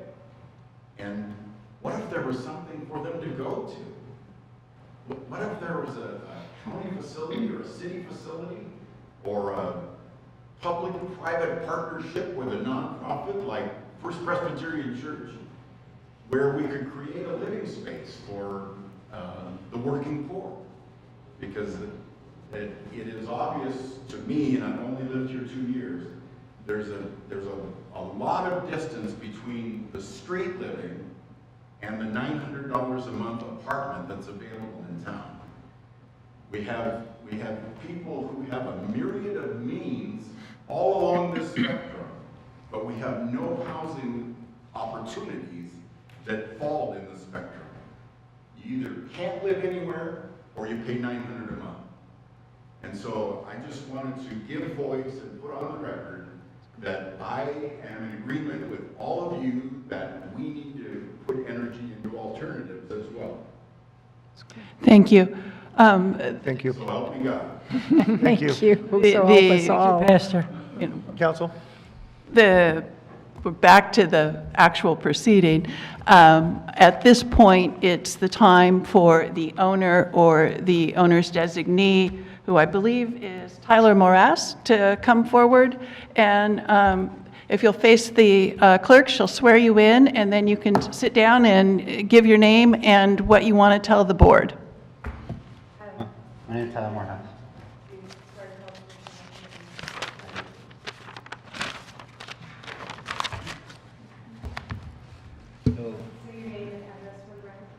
My name is Tyler Morehouse, and I'm currently homeless. Tyler, if you get closer to the mic, pull it close to you. My name is Tyler Morehouse, and I'm currently homeless. Welcome. Go ahead, proceed. So, Carrie back there, she's a friend of mine. I just recently met her, and her and Scott are victims. You know, they asked me, she came to me asking for help. I mean, like truly asking for help. I mean, everybody just came in, ran them over, squatting at their house. There's nothing they could do about it. They called the cops. There's nothing the cops can do about it. She needed help. They need help, you know? And I went to the cops, and so what are they supposed to do, you know? Where are they supposed to go? And so a couple weeks ago, I decided to help. And if you guys haven't noticed that the police activity in Avenue G has dropped a lot, big time, because all those people they didn't all move out there. We don't want nothing to do with those people that were there. I kicked them all out. They got to go. So they ain't flocking, they ain't part of me. They're bad people. Those people over there are not good people. They're running over Scott. Scott's old. He's worked hard his whole life, and I ain't gonna kick back and just watch, you know, a hard-working good dude just get ran over by these people. And that's that, you know. I'm gonna leave, you know. Matter of fact, I know I'm supposed to be around a place like that, you know. And Mr. I'm gonna Morass. leave, and they're gonna come back, you know, they're just gonna run them over. What are these guys supposed to do, you know? They need help. They need to be pulled out of this, and I know there's a big mess there. And, you know, me and Tyler Ricola and, you know, other people of the community are willing, we're trying to pull them out of it, and we're willing to clean this up. And, you know, whatever it takes. You know, this ain't all right what these guys are doing. They're going around squatting at these houses, pulling the trailers up, doing drugs, and Do you know where Mr. Wood is? yeah, he's okay, he's safe. Yeah, he's just so stressed out over this that, I mean, he only gets like a year to live, and it's just sad. I mean, honestly, they're freaking victims.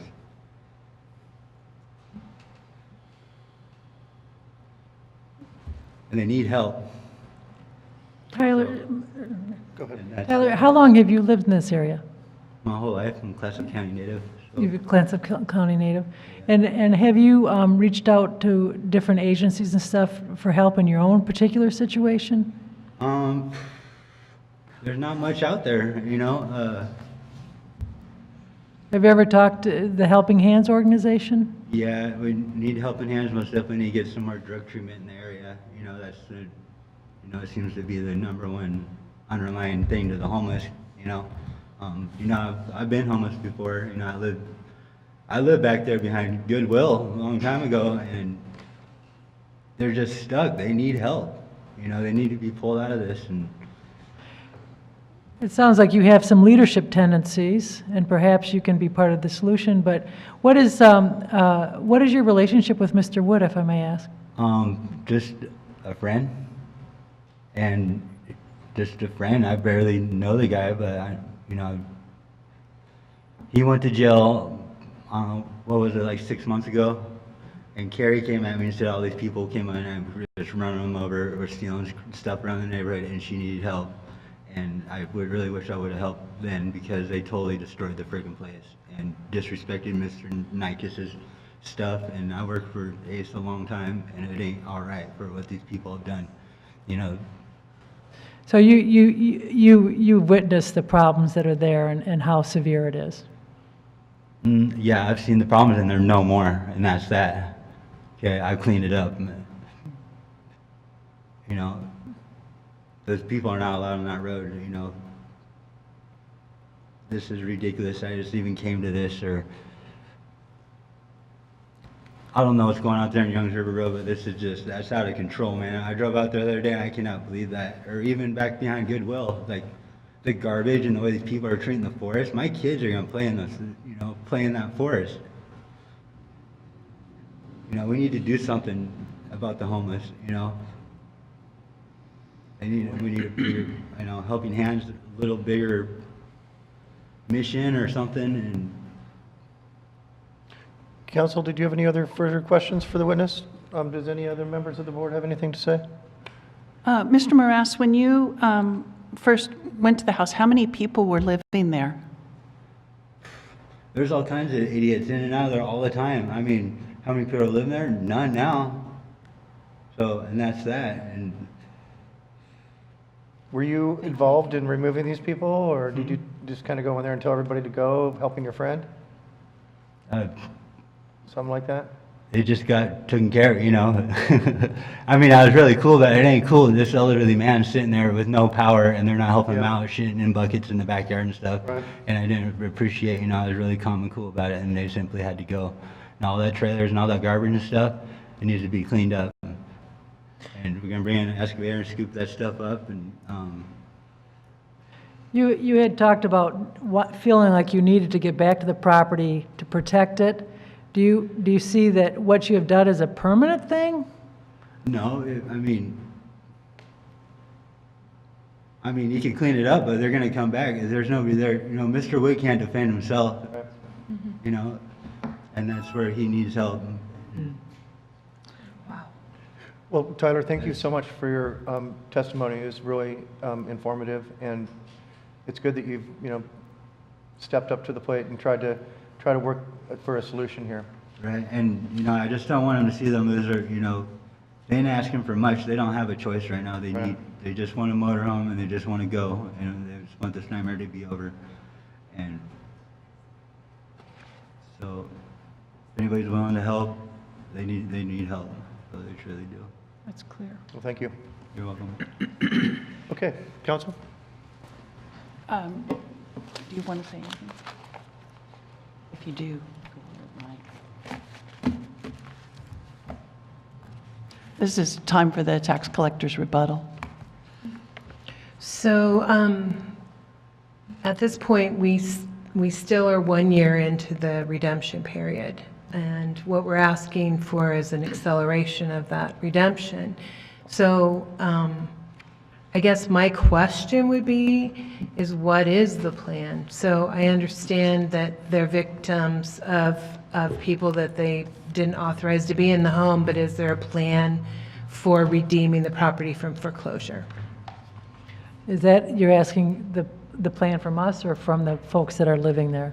That was, I think the question is, Kind of- that's an overriding question, is there some kind of plan Right. to mitigate this by who's ever at the property? And from what the testimony that I can see is there isn't. So there are rights and responsibilities that go with property ownership, and you've been very careful to honor the rights, but now you're pointing to the responsibility part, and I don't hear that anyone is capable of being responsible for it.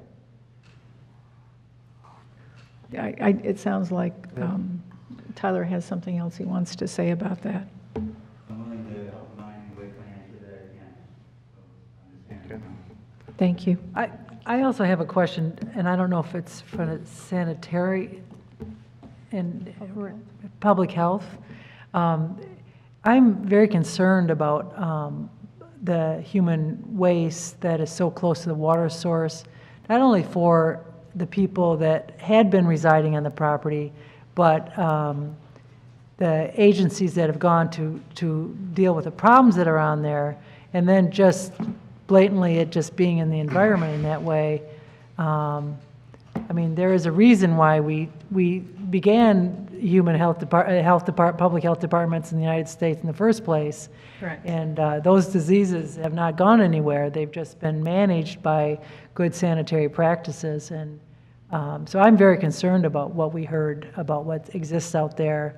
I'm also concerned that I don't know how long it takes to accumulate that sort of thing. But I think that's a larger question that we can ask. And the two people that were speaking publicly earlier is, at what point are we able to intervene to prevent it from getting to the severity that it seems to be on this property? So the longer that the sewage is in the environment, it becomes more diluted. My concern when nobody contacted me, they could have simply treated it with lime, and that would have killed the pathogens, and that is what we really are concerned with, are the pathogens, the potential pathogens. So the reality is sewage gets spilled into our waterways all the time, and it does become diluted, but people still become sick. Mm-hmm. In some cases, it only takes one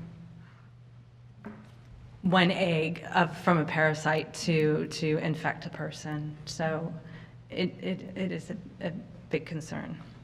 And you were alarmed enough to put up notice that it was closed because of the public health risk. I'm sorry, could you say? You were alarmed enough at your visit that you posted that it was a public health risk and people Correct. should not be there. Yes, I was very concerned about unknowing individuals. That person weed whacking, entering the property unknowingly, what they might. And we've heard testimony from yourself and from other individuals that were on the property that were in the midst of it without realizing what was suddenly all over. Correct. I have a question. Do we know what happened to the pregnant woman? We do. Well, I don't know. I know that she is living elsewhere. That's all I know. So she was not put in contact with any services? Yes, she is. She's in contact with our public health, our maternal. I don't know her title, but she actually has a team. Somebody from the public health department from Columbia Memorial Hospital to help her. Good. Yes. Thank you. Yes. I don't know if this is a question for you, but last week I attended the Board of Forestry, and Ty Williams, who was from the Clatsop District, testified about the homeless camping in the public forests and whatnot. And they had one area where they had to go in and clean up because there were so many needles and drug paraphernalia that it cost the Oregon Department of Forestry $5,000 just to go in and clean up that one site. Because of the needles and whatnot was there. Did you see any of that present when you were?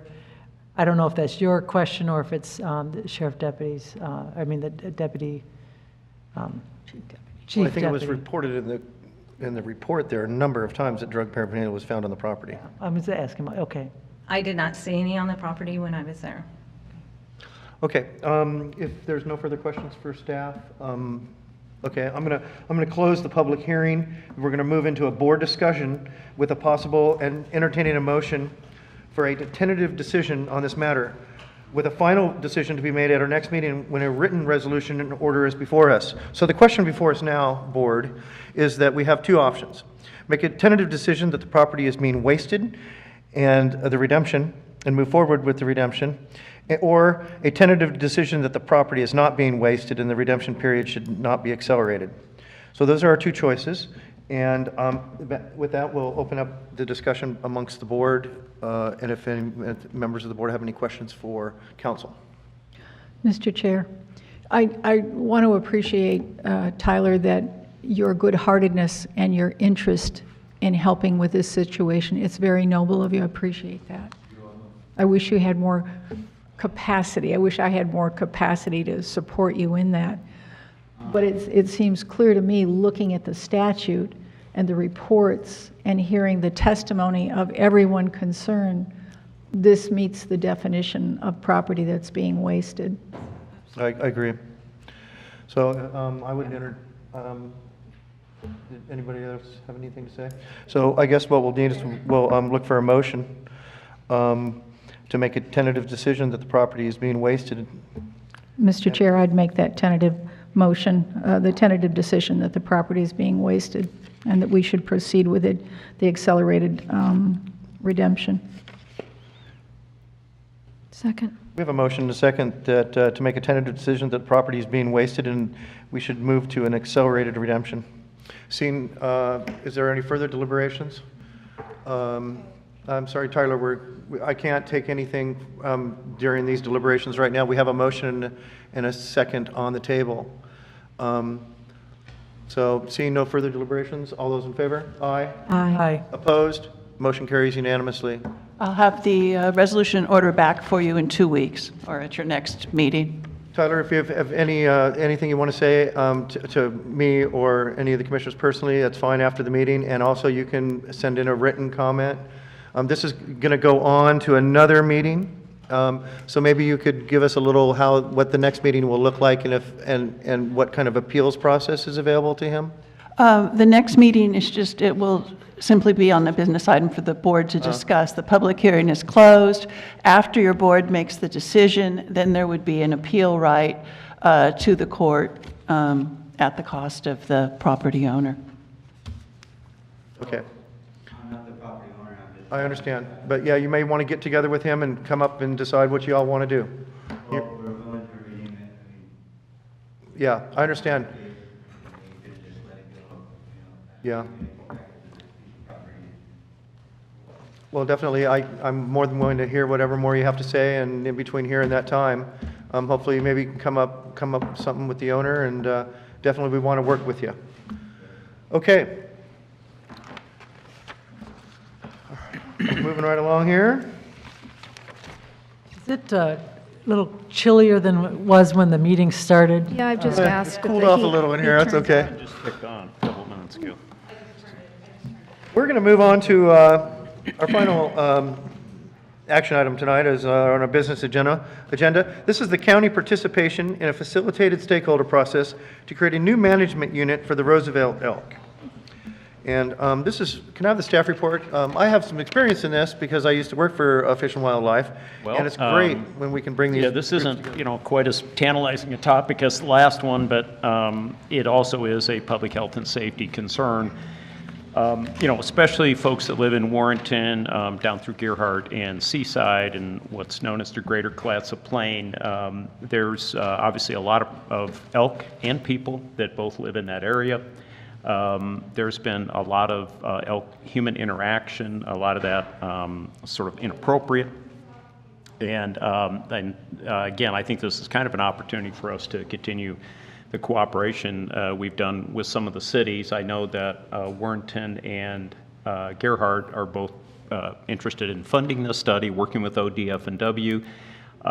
They would bring someone in from the state. It would be a fairly long facilitated process, get input from all the stakeholders and see if they can come up with something different not really doing anything right now, but is there a way to manage the elk herd to maybe minimize, human and elk interactions?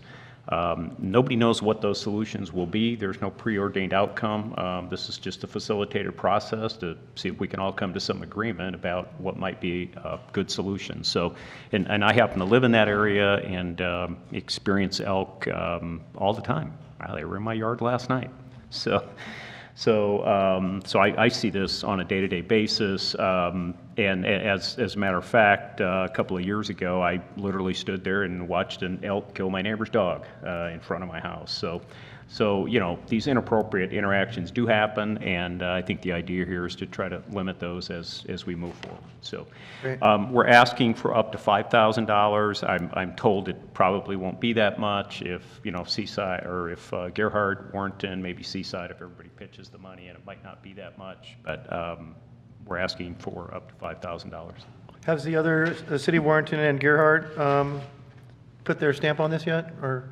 They actually are the ones that brought it up to me, great. that approached me. So they had asked if this is something the county would consider doing. And again, kind of based on my own knowledge of what happens in that area, I thought, it is probably something the county should be a part of. Oh, absolutely, considering we hold jurisdiction over most of the hunting grounds. Yeah, this seems really sensible and well thought out, and I totally support it. Look for a motion to approve it. So moved.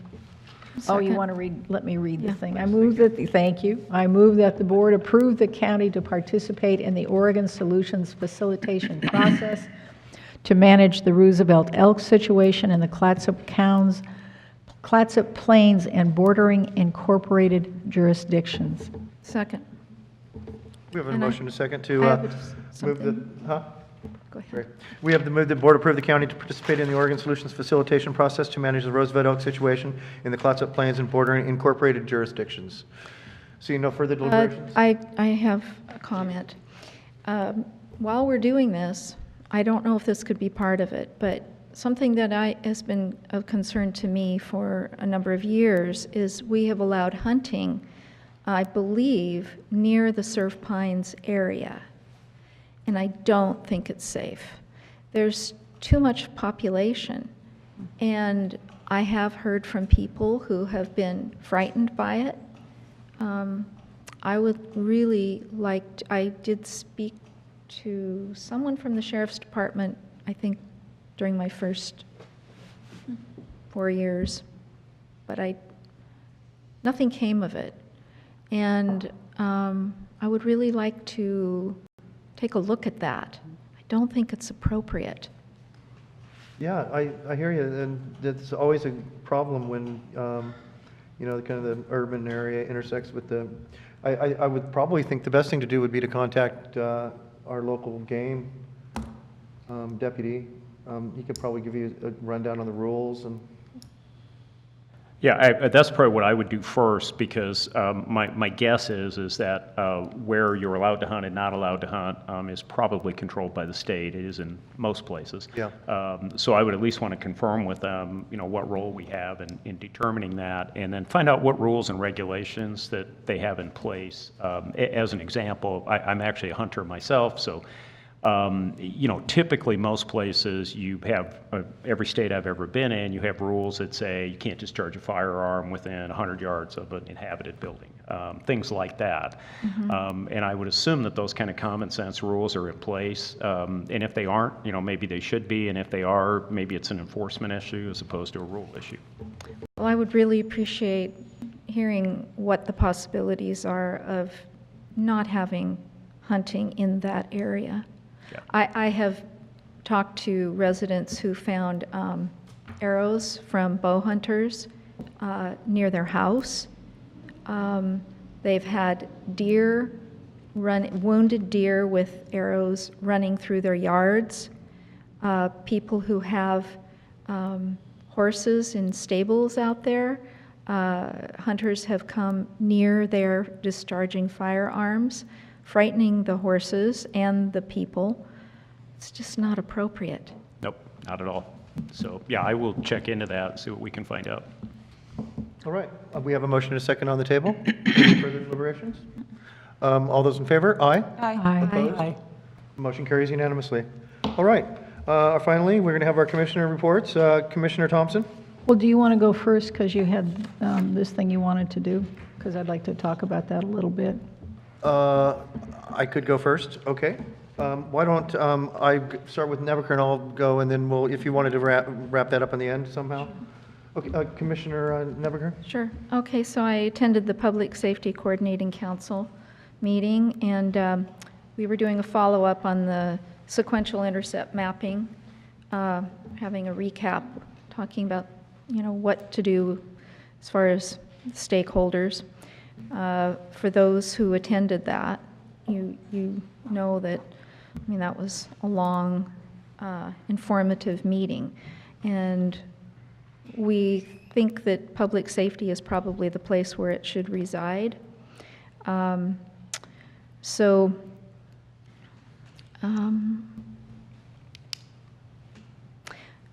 We decided we need partnerships involved. So perhaps there will be some meetings that we will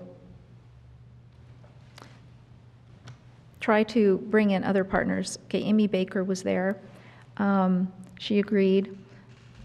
We need to better coordinate our services. And, as we were hearing tonight, I can't help but think that, a lot of this is drug-related. That's where the basis of these problems come from, these substance abuse problems. So that comes under mental health, that's health department, that's police, it's several agencies. Let's see.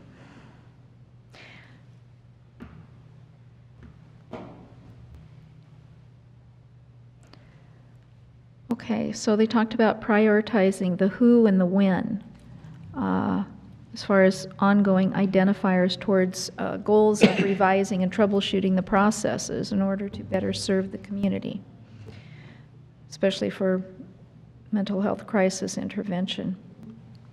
Columbia Memorial Hospital is building a safe room or a seclusion room. Amy Baker is going to visit the detox center in Josephine County to learn about that. We do need to have access to a detox center. Gobi is looking at the possibility of a treatment facility for meth in Clatsop County. And lay people who've had treatment and gone through detox will be meeting with those who are in addiction to form connections, assisting those who are in need to consent, get them to consent to go to Columbia County for treatment. Law enforcement is usually the first call, but beginning now there are 2 teams connected to agencies that are assisting and assessing, and this alleviates the need for police and the hospitals. This is the hope. It's new. Also, some of these mental health issues can be handled over the phone with appropriately trained people. The jail now has a new counselor with a more proactive approach. Crisis intervention training with mental health will be a requirement for first responders by 2020, so it is now not. And not every city in our county first responders have this training. So this will be good. I wish it already was. I also attended the Gearhart City Council meeting and reported to the council some highlights of what the county has accomplished in the last 2 years. The response was very positive. I also briefly gave them information about the jail bond and how it would benefit the county, and that's all I have. Commissioner Clement. I was going to speak a little about the woman who spoke in Business from the Public today. She's been communicating with me about her property, and I encouraged her to come tonight. So I think she got a lot out of it. It looked like she was talking to a couple of the sheriffs and the Lewis and Clark Fire, and so maybe having one-on-one contact will help. I've also forwarded to Cam all of her information. It's basically what she said tonight in a little bit more detail so that you all can look at that, and I've asked him to forward that to you.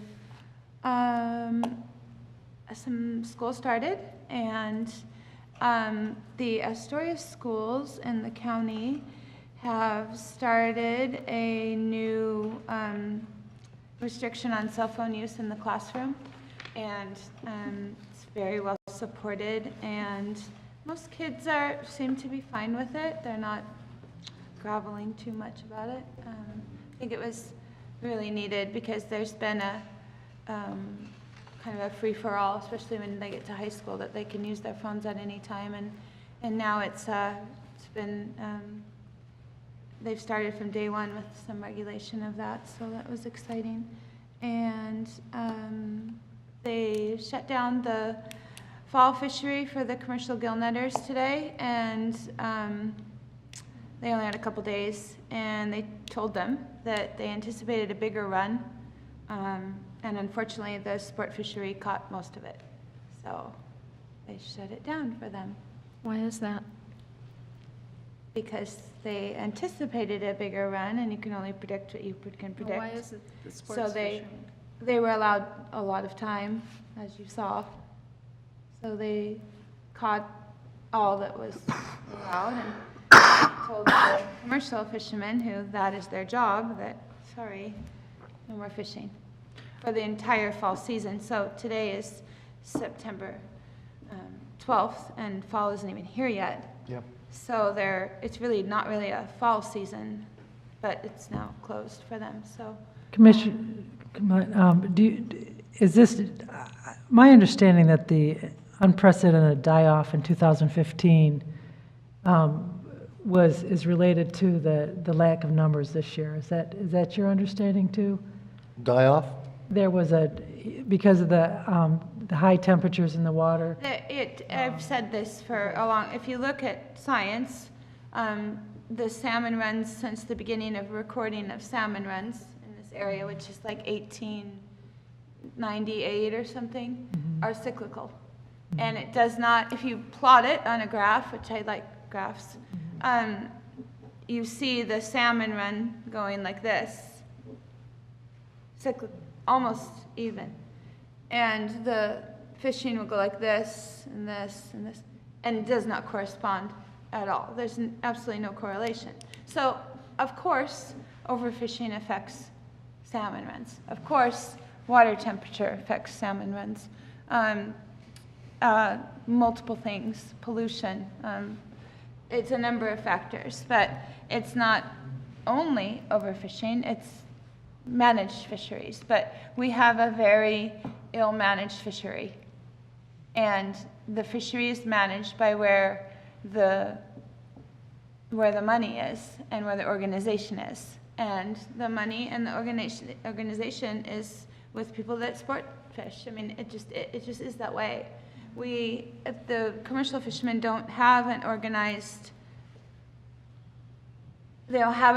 union anymore. That's been defunct for like 15 years. So when something like this happens in the past, and when they were given when they had lobbyists from the canneries who went to Washington to help develop regulations and came back and spoke with ODFW, and that's how it used to be done. But it's just not that way, and it was very, very, very different. So they fish when they're told to fish, and they don't say anything when they don't get to fish anymore. They're looking now for, work on oil spills and other work, because they can be upset, but they can't make any changes. Well, if the fall fishing season is done as of now, will the commercial fishermen qualify for any assistance as the disaster relief? Because I can't imagine losing. Well, the governor's not going to. No. I can explain this. Well, either one of us can explain this to you. It's very complicated. But Yeah, very. there's already a fund available that we're just, trying to get Cam spoken to in the past. Yeah, I thought that might be separate from the season. So. No, and I mean, it's a big problem, and there's really not any solution, really, Yep. except for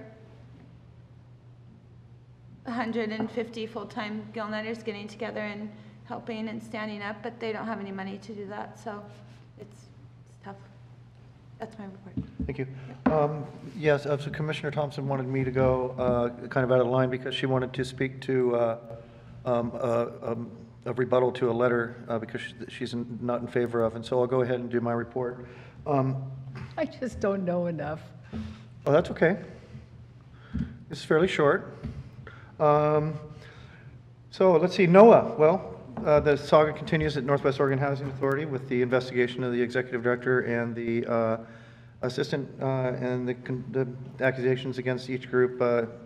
Both sides are working through this. We're going to have an executive session coming up next Thursday to finally address these issues.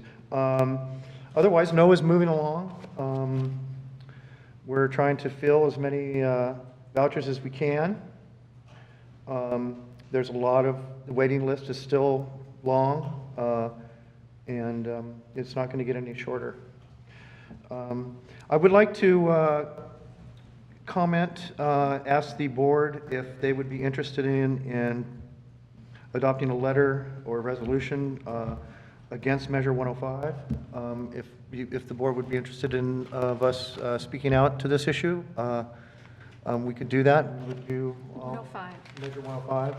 Yeah. Repeal the sanctuary Repeal the sanctuary laws.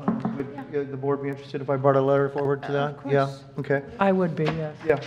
And finally, this is a letter here that I've, Kathleen and I put together. This is a letter to Ginny Burdick from the Senate Rules Committee. It's fairly straightforward. Governor Brown, who nominates folks to serve on the Oregon Board of Forestry, has nominated 3, I think, strong candidates. And this letter is simply a letter of encouragement that the confirmation of these 3 nominees to the board as expeditiously as possible. All these folks would be a good fit for this board, and so if I could get consensus, I know. Should we just read it? I'd be happy to read it. If you would like to go ahead and read it, and then and by consensus, was that Kathleen and I support it, Commissioners Clement And then we can discuss it. Sullivan?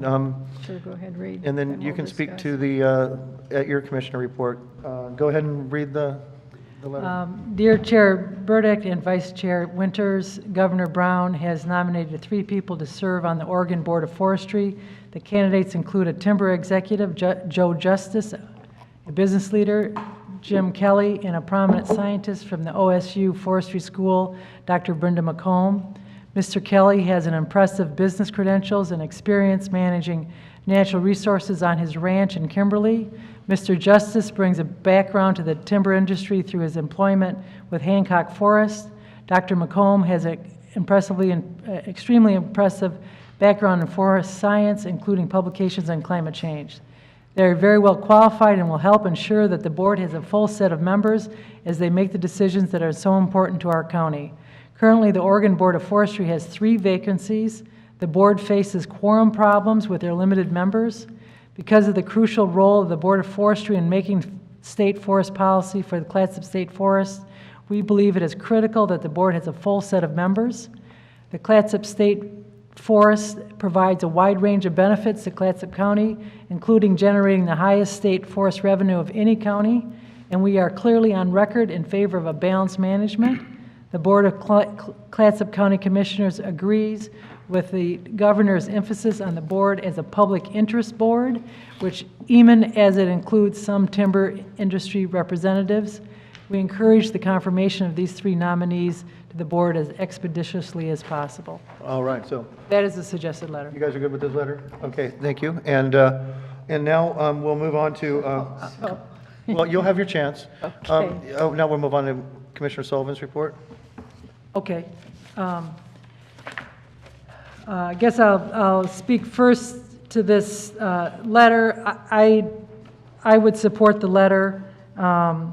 When I was at the board hearing, the board forestry hearing meeting last week, we had a quorum, but the people were missing. So I would like to see a full board back on there. The Board of Forestry is the intersection between the public and all the different people that represent the different forests. The Board of Forestry deals with private forests, public forests, and corporate forests. And so they deal with a whole range of things, and it's important to have a full quorum there so that we get all the different viewpoints when they're discussing these issues. This past meeting, I spoke. The FDLEC meeting that I went to at the end of August was a presentation of, as the state works on the forest management plan, they're kind of breaking it up into chunks. And the chunk that was a couple of meetings ago was on the principles. And the two new principles that I spoke about at this past Board of Forestry meeting was they added a principle on climate change, the recognition of climate change, and they also added the word social, that there are social impacts to state forests. And so the latest FDLEC meeting, they were talking about how it's forest assessment. So they were giving a kind of a state of affairs with how the certain assessments were. You know, how the water resources, how are the trees doing, how are this and that, different segments.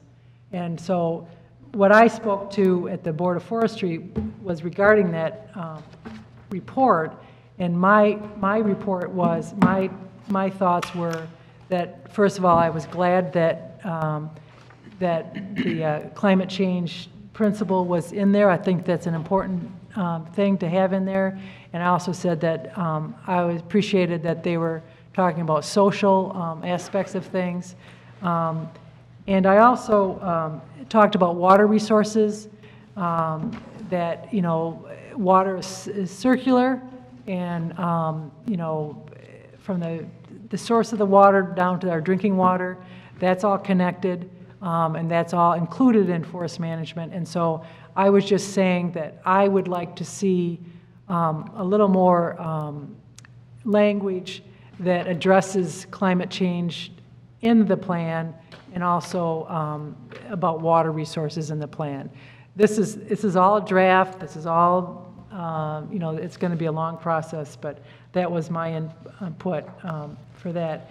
The report on the, and I see that Jed Arnold is in the room. He works for Hampton, and you saw in the paper that Hampton is, and I hopefully maybe he can come and do a presentation, because I that was one of the more interesting. Well, that's all interesting, of course, but they had a report on the Oregon Bee Project. I did not know that there are, I think, over 500. Am I right on that? Of bees, native bees in the Oregon area? Oh yeah, Oregon gardens and agricultural lands and natural areas and forests help support and maintain about 500 species of bees. And that some bees live in the ground, and that's part of the Hampton project, is that they are using areas that have been, well, they don't say clear cut, they say regenerative harvest areas, where Jed is working on trying to see what they can do to use that open space to encourage pollinators. And so I think that was interesting, and I think you all would find that interesting too. And so perhaps he can give a report in the future. There's also, as usual, is the fire statistics. As you know, Oregon has been involved with another tough year of forest fires. We are at the fire danger indices is near a 20-year maximum. There's a sustained high and extreme fire potential, large costly fires. There's been low moistures since mid-July, low humidities. They had on the map for, I don't know if that was in July, there was a huge thunderstorm that moved across the state, and there was just this map that was just peppered with lightning strikes and fires that resulted from that. I'll just go 2018 versus the 10-year average. First of all, 94% of the fires have been kept at 10 acres or less. So there's a lot of success, but when the fires really take off, they're very dramatic. There's been 11% more fires and 25% more human-caused fires. There's been 112% more acres burned than our 10-year average, and 70% more from lightning strikes, and 98% more from human acre starts. So in all jurisdictions as of last week, there's been 1,693 fires and 743,113 acres burned. So that's a concern. It's also a concern because how do we pay for this? The state of Oregon is insured through the Lloyd's of London, but the worry is how long. One of the things that they do to help. I'm sorry, go ahead. Sullivan, I have a question. So I just read statistics that combined there were about 600 fires in Oregon. This is much higher. This, I think, because they do every fire, they may be aware of, like, if they're keeping fires at 10 acres or less, they may be aware of more fires than maybe gets reported. I don't know. This is their statistic. So, okay.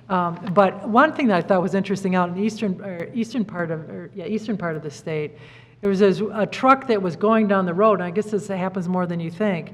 If something's dragging and it starts to spark, boom, boom, boom, and until somebody stops this car and says, wait a minute, because they don't often know because it's behind them. So part of what they're talking about is how can we help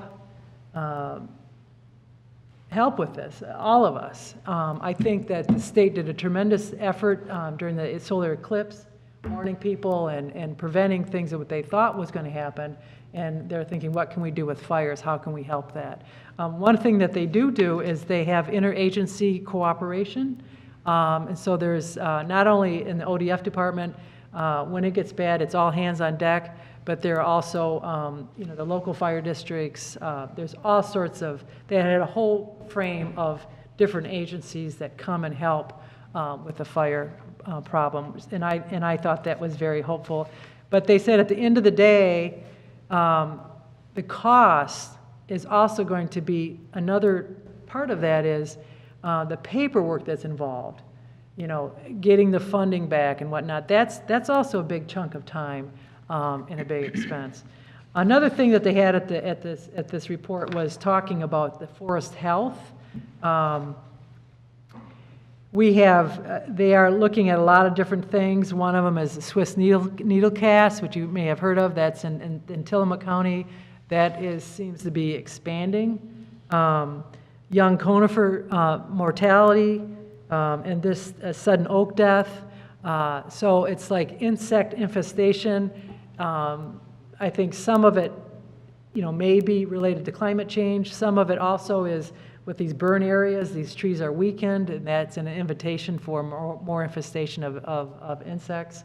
But the reason they talk about this so much is how important the forests are to our state and our state's economy. And so they are keeping a close eye on that. One of the ways that they do that is through aerial survey, and they were talking about, these people going up in these planes with these iPads and visually, it's wild the amount of work that's involved with maintaining the resources. So it was interesting for me to hear that. And I think, other than on another issue, I wasn't able to attend it, but down in Manzanita today they had a workshop on, this is on aging, seniors and aging in the home. They have an organization called the Art of Aging, and Manzanita has done a terrific job in a lot of ways, the emergency preparedness, but this aging in place is how can we as a community reach out to our neighbors and have people stay in their home We have a group here with senior men that are working towards, hey, you know, we have some time on our hands. If we have somebody that needs to change a light bulb, we can go help them. And so I think in these times of revenue not being what we'd like it to be to solve all these social issues, I think we have to get creative. And I really would like to hear more about this art of aging and aging in place in the community. I think they have a more advanced program out east, probably because it's a larger population area. But that's something that I'm looking towards is, you know, perhaps we can have a presentation in the future about this because, you know, if you have any folks that you know that are in care, it's a very expensive proposition. And the best case scenario is people would like to stay in their homes. So how can we do that? So with that, I have one more thing, I'm sorry. With Hurricane Florence bearing down on us probably as we speak on the East Coast, I read a book, or I had a book read to me on Audibles called The Coming Storm by Michael Lewis.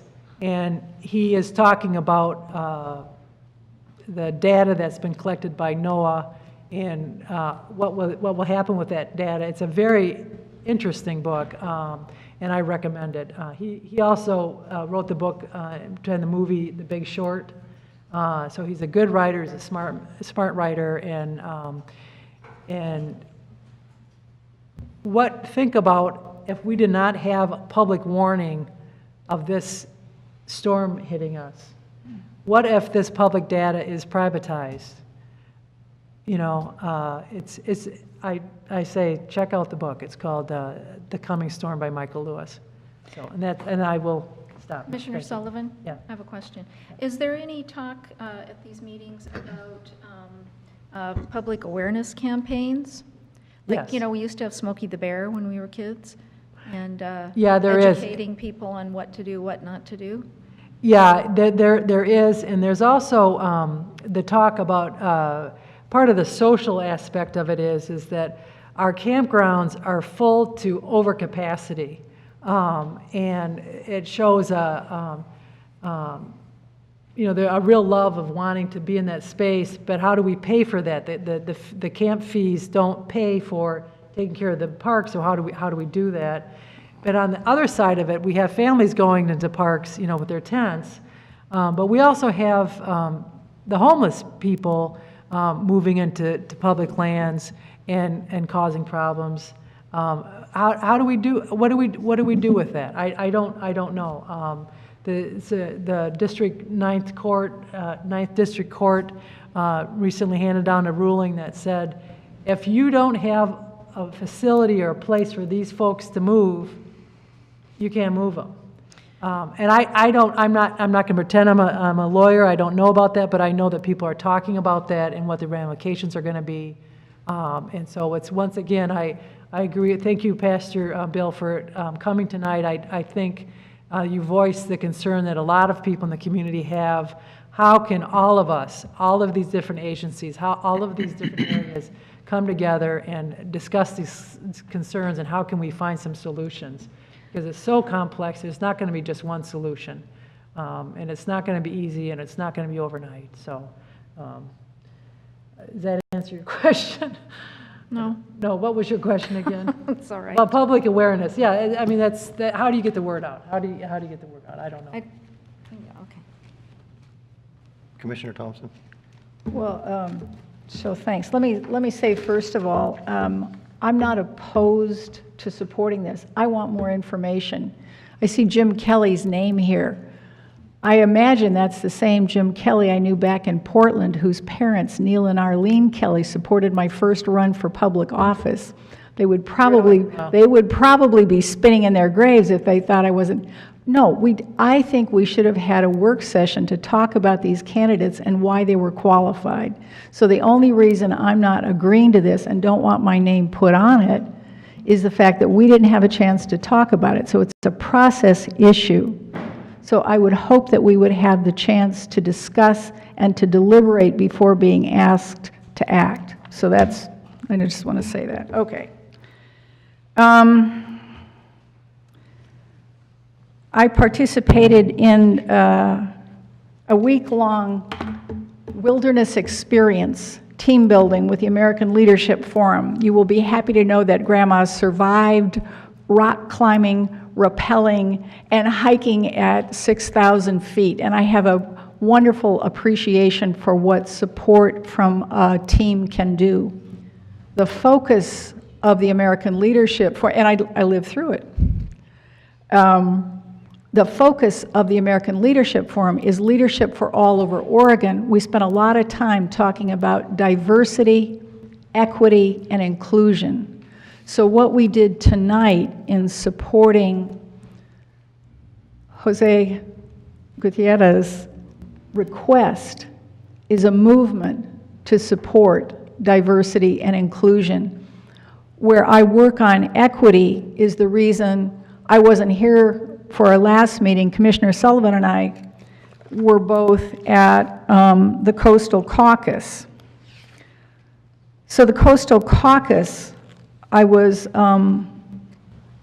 invited to introduce the cap and trade dialogue between opposing factors, because I want you to know my son is a college professor,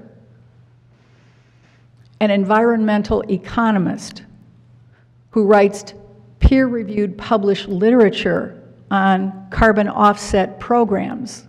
You probably know my husband's Ralph Wyatt, who's a Lane County administrative officer and grew up in Garibaldi and put himself through undergraduate school working in a plywood mill, and always asks, how do we pay the bills?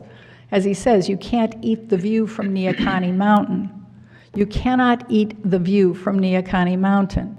So when we hear presentations the way we heard tonight and we say, what do we do? I say we look for ecologically sustainable economic development. We look for balance.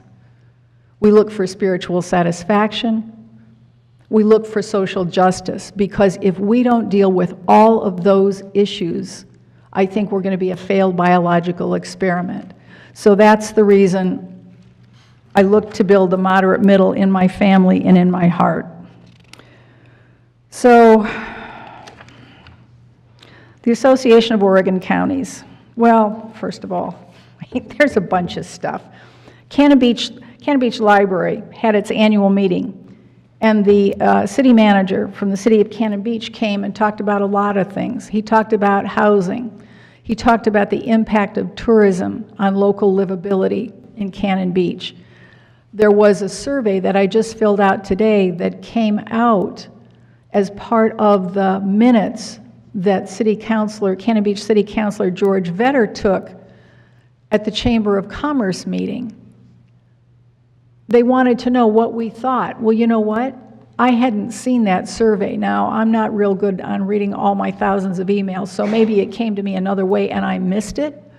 But I had a chance to say, look, help us with some money, because our rural infrastructure cannot function with these surges of urban population. We don't have livability, and we don't have jobs with adequate and stable income only from tourism. So that was part of the celebration of the Cannon Beach Library, which is a wonderful organization, by the way, and the new and really quite wonderful city manager in Cannon Beach. One of the most fun things I have ever done in my life happened on Saturday, September 1st. It was called In a Landscape. It was, okay, so I may cry as I talk about it. It was enormously moving. It was a grand piano up on a staging area in the forest lands outside Cannon Beach. And both Mike Morgan, former mayor of Cannon Beach, as green as they come, and Mark Morgans, who's the manager for Greenwood Resources, were there. It was incredible. The music was incredible. And at the point when the sunset created gold all along the face of that grand piano and the music was out, I'm telling you, it was amazing. It was amazing. It was the first one, but it illustrates the happy partnership of the forestry people and the arts people. We are all people together. If we can love each other and the planet into wholeness, that's what it takes. More piano music on the side of the mountain should help. Okay. The Association of Oregon Counties, well, first, the Housing Stability Council. Housing Stability Council was September 7th. The chair let me wave my copies of the Daily Astorian in the counselors' faces and talk about the fact that we, on that Monday, we had had an article, a front page article about elected and homeless. It's good, put that down. Then on Wednesday, there was an article about an application to turn the, Lord, somebody help me, what's that hotel, that abandoned hotel in Astoria next to City Hall? Thank you. That had been denied, and the assertion was made that Astoria didn't have a homeless problem. Directly above that, sorry, yeah, it was astonishing, wasn't it? And right above it was an article on homeless camps in Astoria. So because our Daily A has published all of these front page articles, I was able to present them to the governor's Housing Stability Council and call their attention to our local needs. So I want to thank all the parties concerned. I think it's this kind of connection that we make with the outside world where we're able to develop, to add value, and to make this a place where everybody can flourish, because it takes jobs with adequate and stable income to reduce poverty issues, to reduce substance abuse issues, homeless issues, all of these. So let's work on those. They're 80% complete on a state of the statewide housing plan. And so I have a copy of that because I went to this meeting. She didn't want to give it to me, but she did anyway. So if anybody's interested, we can get copies to people. I don't have the electronic version, but that's on some website somewhere, I'm sure of it. The final version of the statewide housing plan will be in November. So I'm going to keep coming every month, sitting in the front row, making public comment, talking about Clatsop County and what we need. Lincoln County Commissioner Claire Hall sits on that body as one of the counselors, but Clatsop County is there to talk about us and our needs. I also talked to Dan Brown, Community Action Team, sitting on that board to try and pull them in too. And it's a complicated issue. To take it a little further, at the AOC meeting, we're going to have a 2019-2021 AOC, Oregon Housing and Community Services, League of Oregon Cities, and Department of Land Conservation and Development Housing Technical Assistance Proposal. And Commissioner Schrader from Clackamas County is talking about having a $2.6 million price tag to staff regional housing technical support capacity to local governments in 6 regions.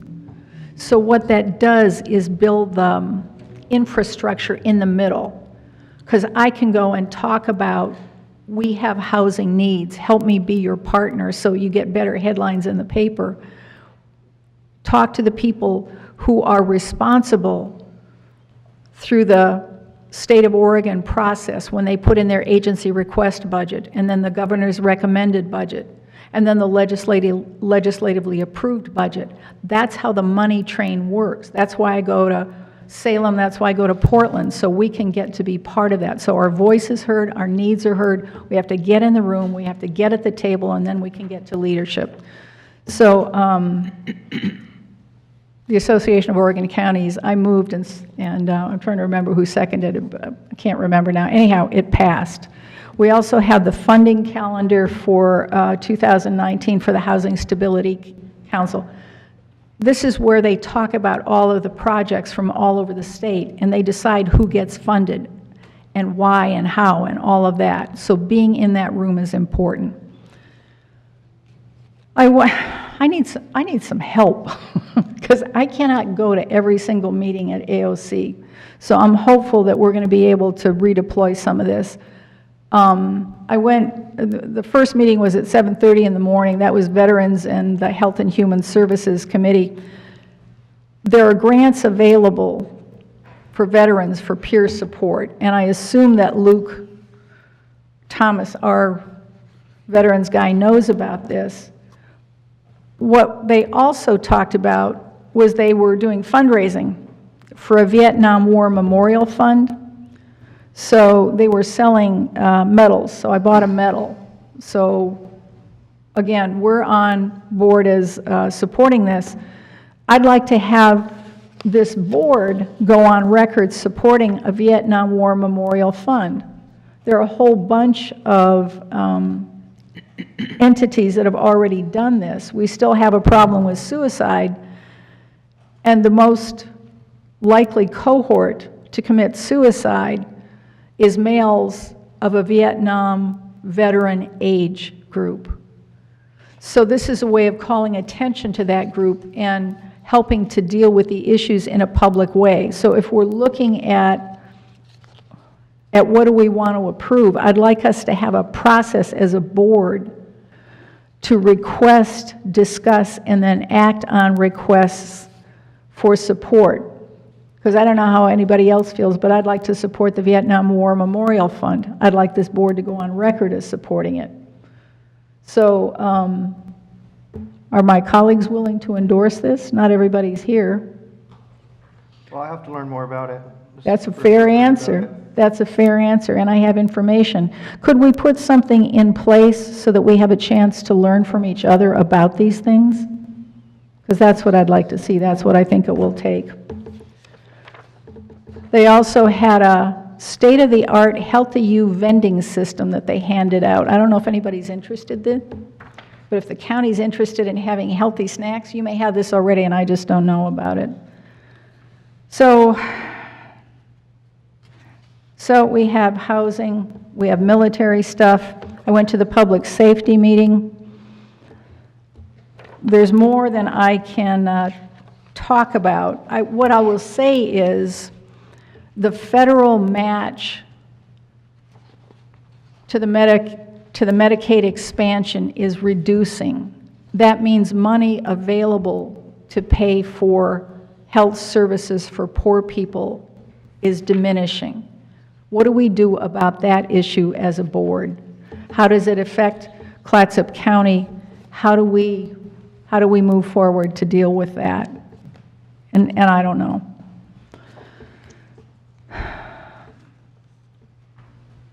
The legislative committee, there's a survey from AOC on our legislative priorities, and they asked that I encourage everyone to go to the AOC website and indicate your own personal preferences for the survey on legislative priorities. The guest speaker was Jim Rue, the DLCD director. He and his assistant came and talked about the effect of land use on housing and other economic development issues. Again, it's too long to go into now, but these are important issues, and I'd like to see us get more involved with them, more informed. Tomorrow is Colpack and Northwest Act at Stubbs Stewart State Park. Friday is the AOC District 7 Fall Meeting. Saturday, Congresswoman Bonamici has a town hall in Seaside, and Ali Mayeda had her baby, Mika.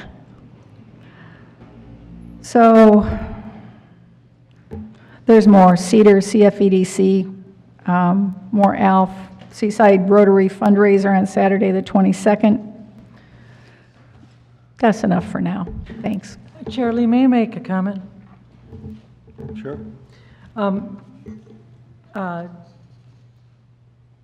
Commissioner Thompson, I want to apologize about this letter. It was something that came up quickly, and I knew that we were coming to this meeting, and I had already talked to Chair Lee about it. And, you know, if it's not a public meeting, it's hard to communicate. And so for me, I mean, I'm impressed that you know personally know one of these candidates on here. But I do think, and I just would like to appeal to you, I know that, that you said you don't have any, really anything against this letter, it's just the process. And I agree with you. I think that we can work on processes of what we agree to and what we not agree to. I hear what you're saying, and I'm certainly willing to work towards that. But I have to say that because we're working with a board that does have trouble with quorum because of and that is such an important thing to be talking about the forest management plan.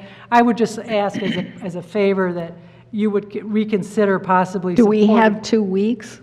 I don't know if we do, because I think that's part of, there's a time limit on this, and so and I apologize, and I hear what you're saying, but for me, the fact that Governor Brown, I respect Governor Brown and I respect her office, and I don't think she would be asking, I don't think she would have nominated these people without thoroughly vetting them, and so I just kind of want to ask you if you could possibly reconsider that, because I think this would be a bolder letter if we had the entire board's support. You're right. So here's the deal.